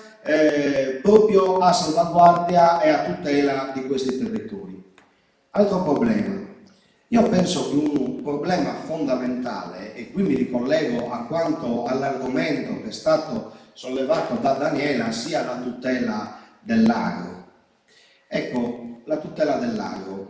Intanto parto da un presupposto. Purtroppo, inutile non dirlo, c'è un gap tra varie zone della Sardegna e poi quella zona centrale in cui siamo noi, in cui c'è Macomer, c'è il Marghine, c'è la Barbagia, c'è Urune, c'è Bitti. Il gap esiste. Esiste perché c'è uno spopolamento, esiste perché c'è anche uno spopolamento dell'agro. Perché da oltre 50 anni, 60 anni, tutti gli allevatori stanno scappando per andare a costituire le proprie aziende in posti e in luoghi più fertili dove i terreni si prestano alle lavorazioni. Questo è. Perché dico questo? Io abito ad Urune, i terreni sono ad Urune, sono a Nuoro, zone boschive, zone insomma le conosciamo tutti. Perché dico questo? Perché ora è forse il momento giusto che la Regione Sardegna sia presente nel tavolo Stato, Regioni, Comunità Europea nella fase importantissima di programmazione della nuova PAC. Oggi, con la programmazione comunitaria, bisognerà obbligare la Comunità Europea a riconoscere a premio tutte quelle zone boscate, tutte quelle zone dove c'è la macchia mediterranea che oggi hanno un handicap perché le aziende agricole non vedono riconoscersi o comunque riconoscere solo in parte queste superfici. E questo è un problema che io mi ricollego sempre allo spopolamento, perché se queste aree non vengono incentivate, l'allevatore non costituirà più la sua azienda agricola lì, perché oltre all'handicap del territorio, perché sono aree disagiate, perché sono aree di montagna, perché sono aree boschive, c'è l'handicap delle leggi comunitarie dove non prevedono premialità. E l'abbandono di questi territori, l'abbandono dei nostri territori non significa solo spopolamento di quelle aree, ma significa anche abbandono delle campagne, significa non fare prevenzione incendi, significa tante cose.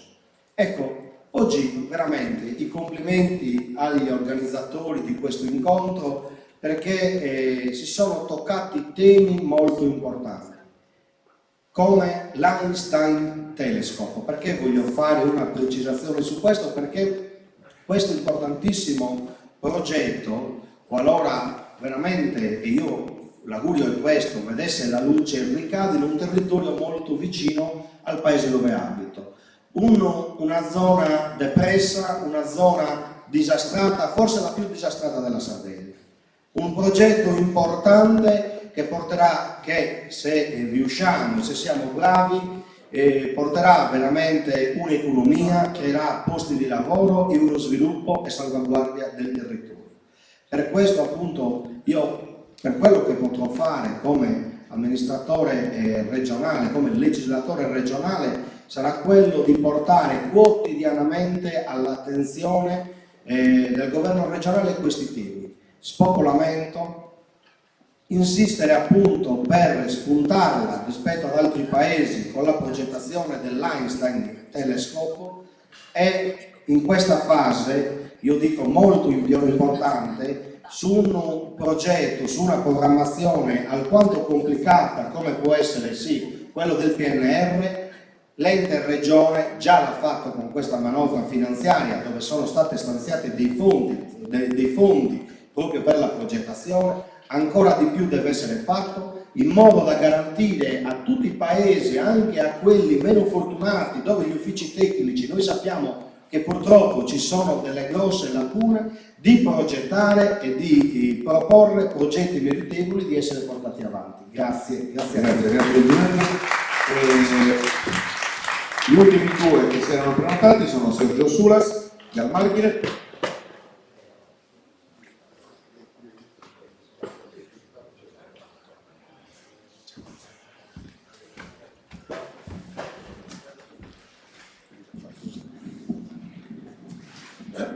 Sì, buonasera a tutti e grazie dell'invito. Io partecipo al dibattito come presidente del Galmarghine.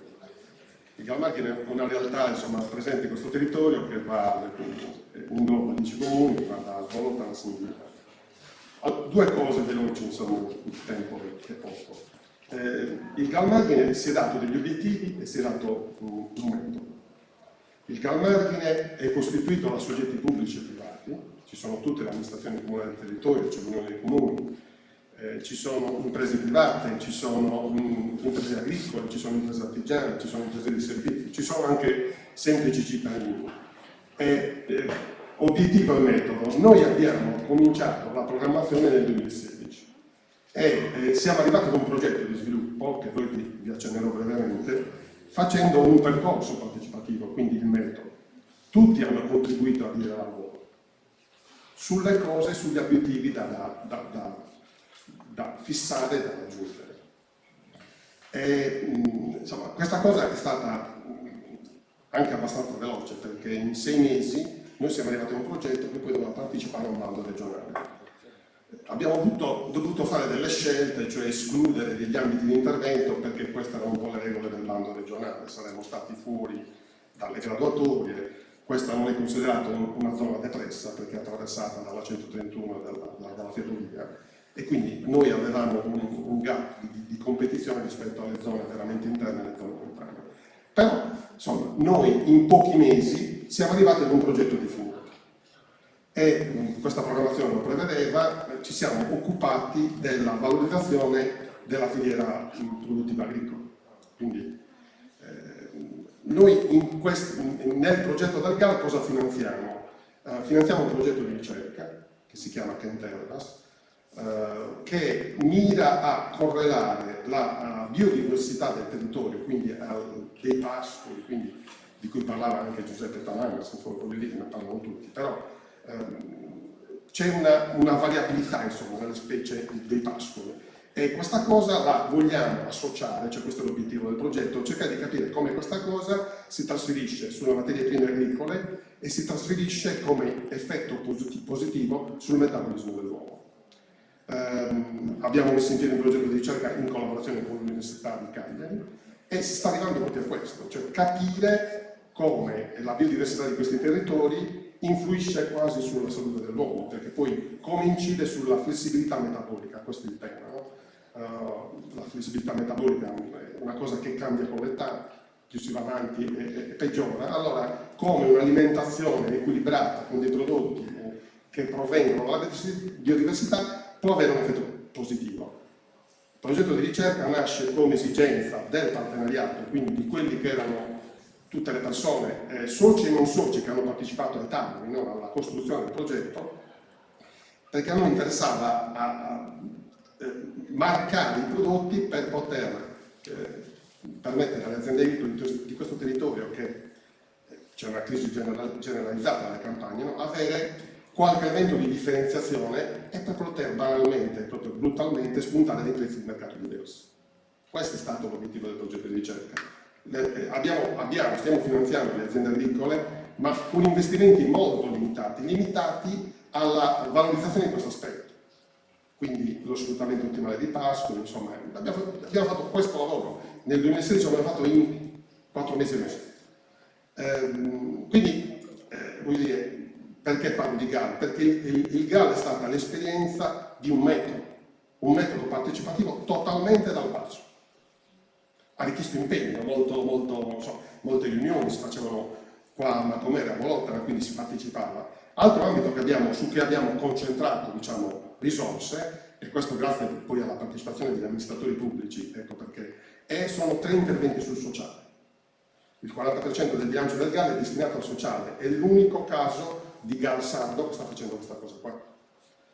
Abbiamo un bellissimo progetto con le scuole sull'educazione alimentare territoriale, cioè nel senso che vogliamo spiegare ai giovani il mangiare sano. Abbiamo un intervento sull'inclusione sociale, abbiamo un intervento sull'ipoterapia. Quindi, visto che stasera si è parlato di metodo, di partecipazione, di soggetti coinvolti, noi questo abbiamo fatto, l'abbiamo fatto anche in fretta.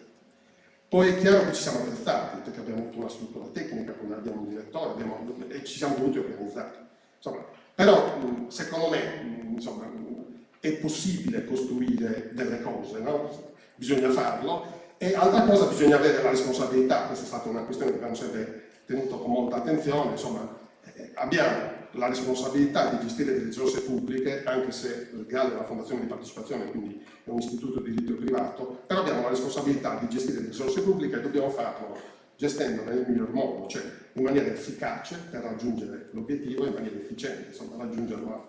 E quindi questo ci siamo posti. Allora, si parla di tutte le entità territoriali, ci sono anche i GAM, spezzo una lancia, questo. Quindi chiudo il mio intervento dicendo che ci sono delle entità, bisogna però appunto poi capire cosa fare. Io non lo so poi col PNRR cosa si farà, perché insomma, se penso che noi questa cosa l'abbiamo cominciata nel 2016, siamo nel 2022 e sapete quanto hanno speso i GAM? Pochissimo. Hanno speso, c'è una voce di spesa a giugno dell'anno scorso era solo il 7%, ma questo 7% era rappresentato dai trascinamenti della precedente programmazione. Ok, quindi noi abbiamo avuto un bando fermo 2 anni, devo dire queste cose perché è così, per motivi strani era fermo, quindi hai voglia tu a fare, capacità progettuali in questo territorio ce n'è, e come se ce n'è, però poi i colli di bottiglia sono troppe. Grazie a tutti. Grazie Sergio, Salvatore Lais, Sindaco di Cavour. Finalmente un intervento positivo. Bravo.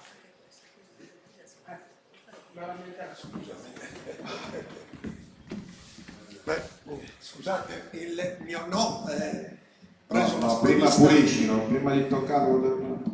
No. Ok. No, il responsabile è Fausto se ti succede qualcosa.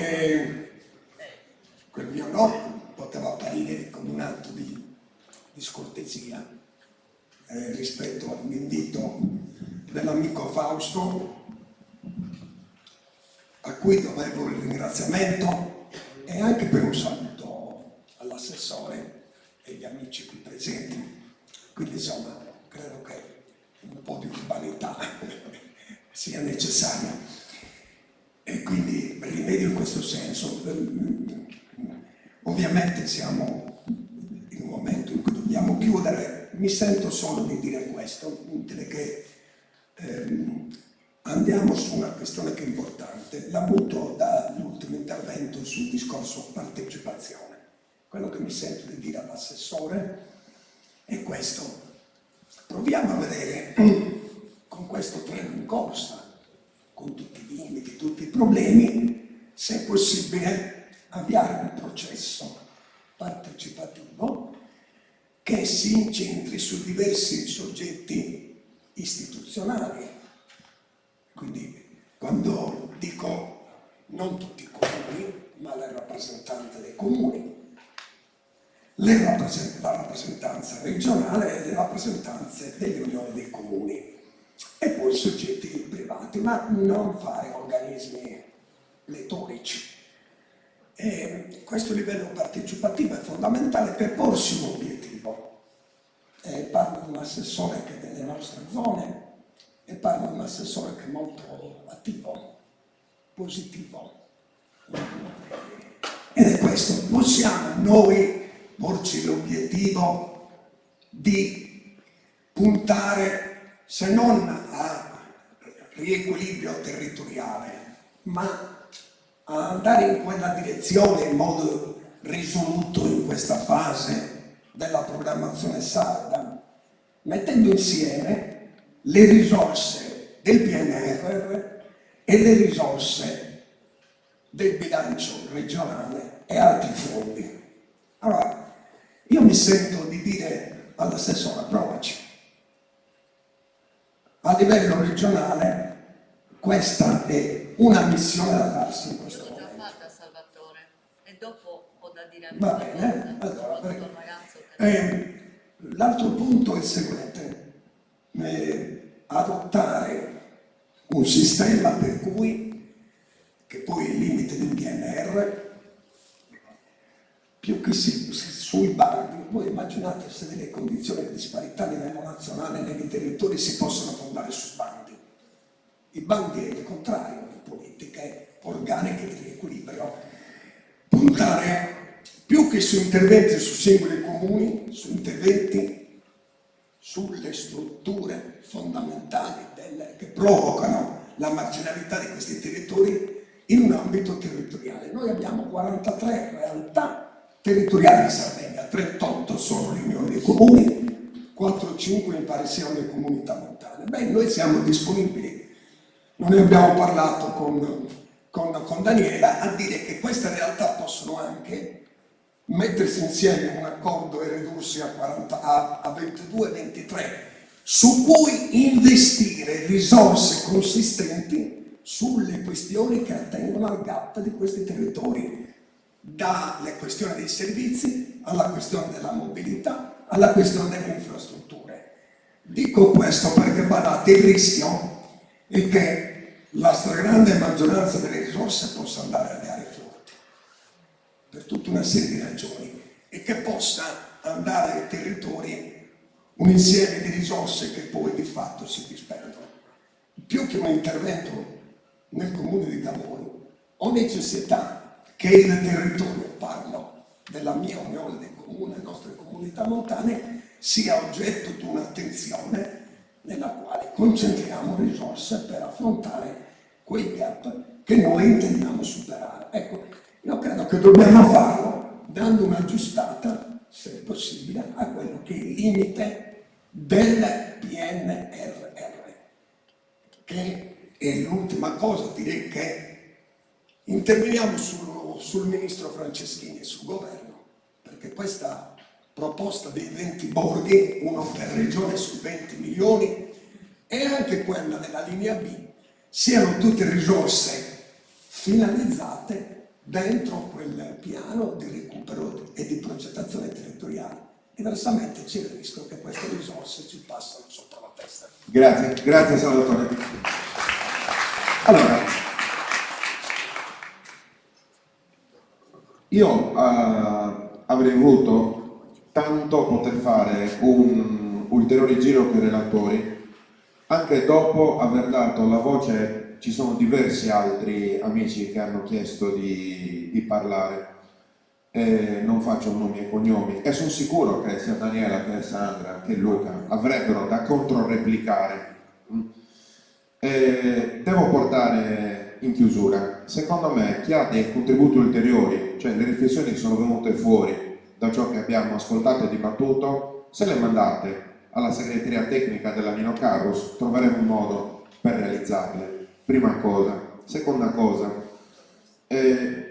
io continuo a pensare, dico solo queste due cose per ringraziarvi e per salutarvi, che per quanto grande e profonda, perché chi conosce veramente la Sardegna sappiamo che è più profonda che lunga, a me piace descriverla così, soprattutto per chi non la conosce come la conosciamo noi. Siamo 1.600.000 persone, grosso modo una parrocchia e mezzo di Roma o di un altro posto mediamente abitato. È come se fossimo un unico condominio, ma non perché siamo tutti amici della Nino Carlos, perché alla fine siamo veramente in pochi. È come se fossimo un unico condominio e la 131 è l'ascensore. E i telefonini con cui state giocando sono i videocitofoni del condominio. Cioè siamo in pochi, non è vero che siamo disuniti. Concordo sul fatto che sia passato, ha ragione Sandra, il tempo delle lotte tra guelfi e ghibellini. Ci sono delle altre priorità. Ma ha ragione molto il richiamo rabbioso di Luca Pirisi. Le cose basta farle. Non è vero che devono passare dei tempi memorabili. Ecco, quindi l'appello è un po' questo, e lo consegno alla Nino Carlos che mi ha chiesto la moderazione per chiudere i lavori di oggi. Laddove potessi essere utile per un'altra moderazione con un pubblico così, sia online che in presenza, parliamo direttamente di visioni. Oggi dovevamo solo alzare la palla, si parla poco di PNR, parliamo di PNR. Servirà il PNR alle zone interne? Sì, servirà.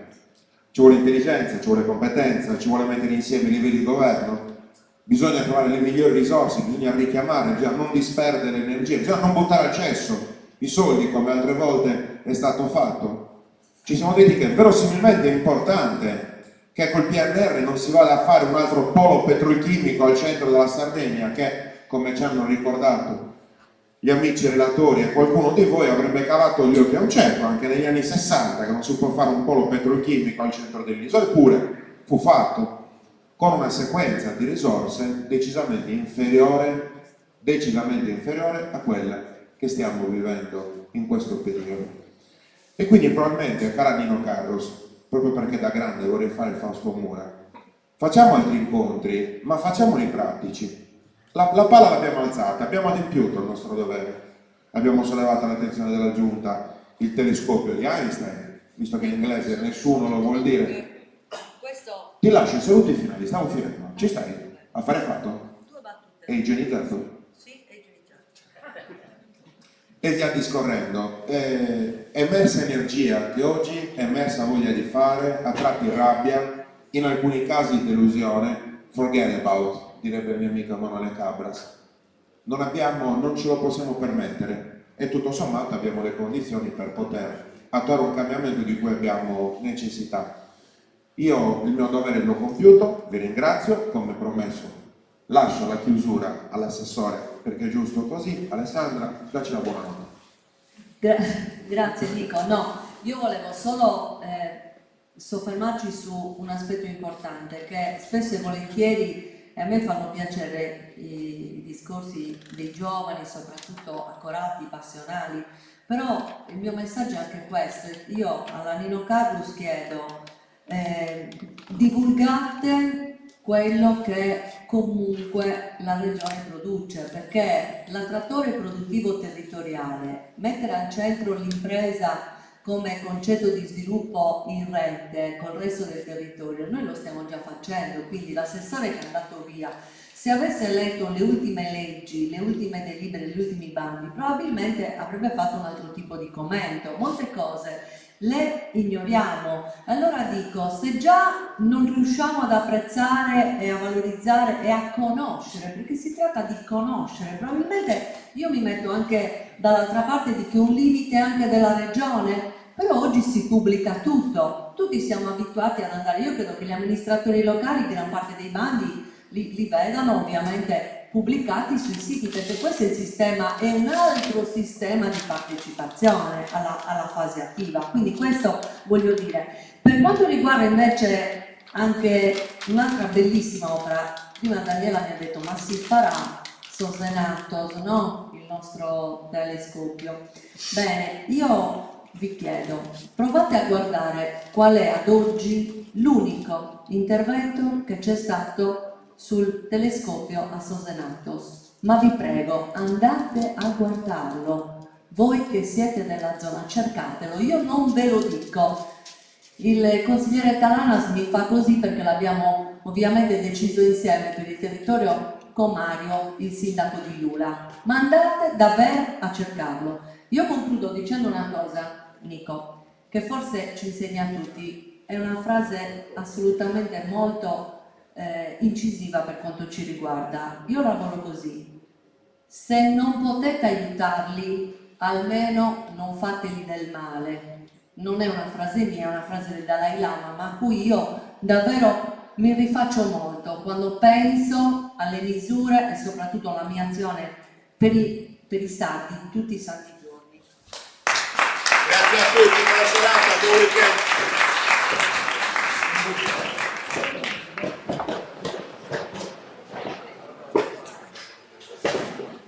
Adesso fa ridere, ma ci devo mettere la mascherina. La rimettiamo. Non c'è crisi, le regole le abbiamo. Siamo andati un po'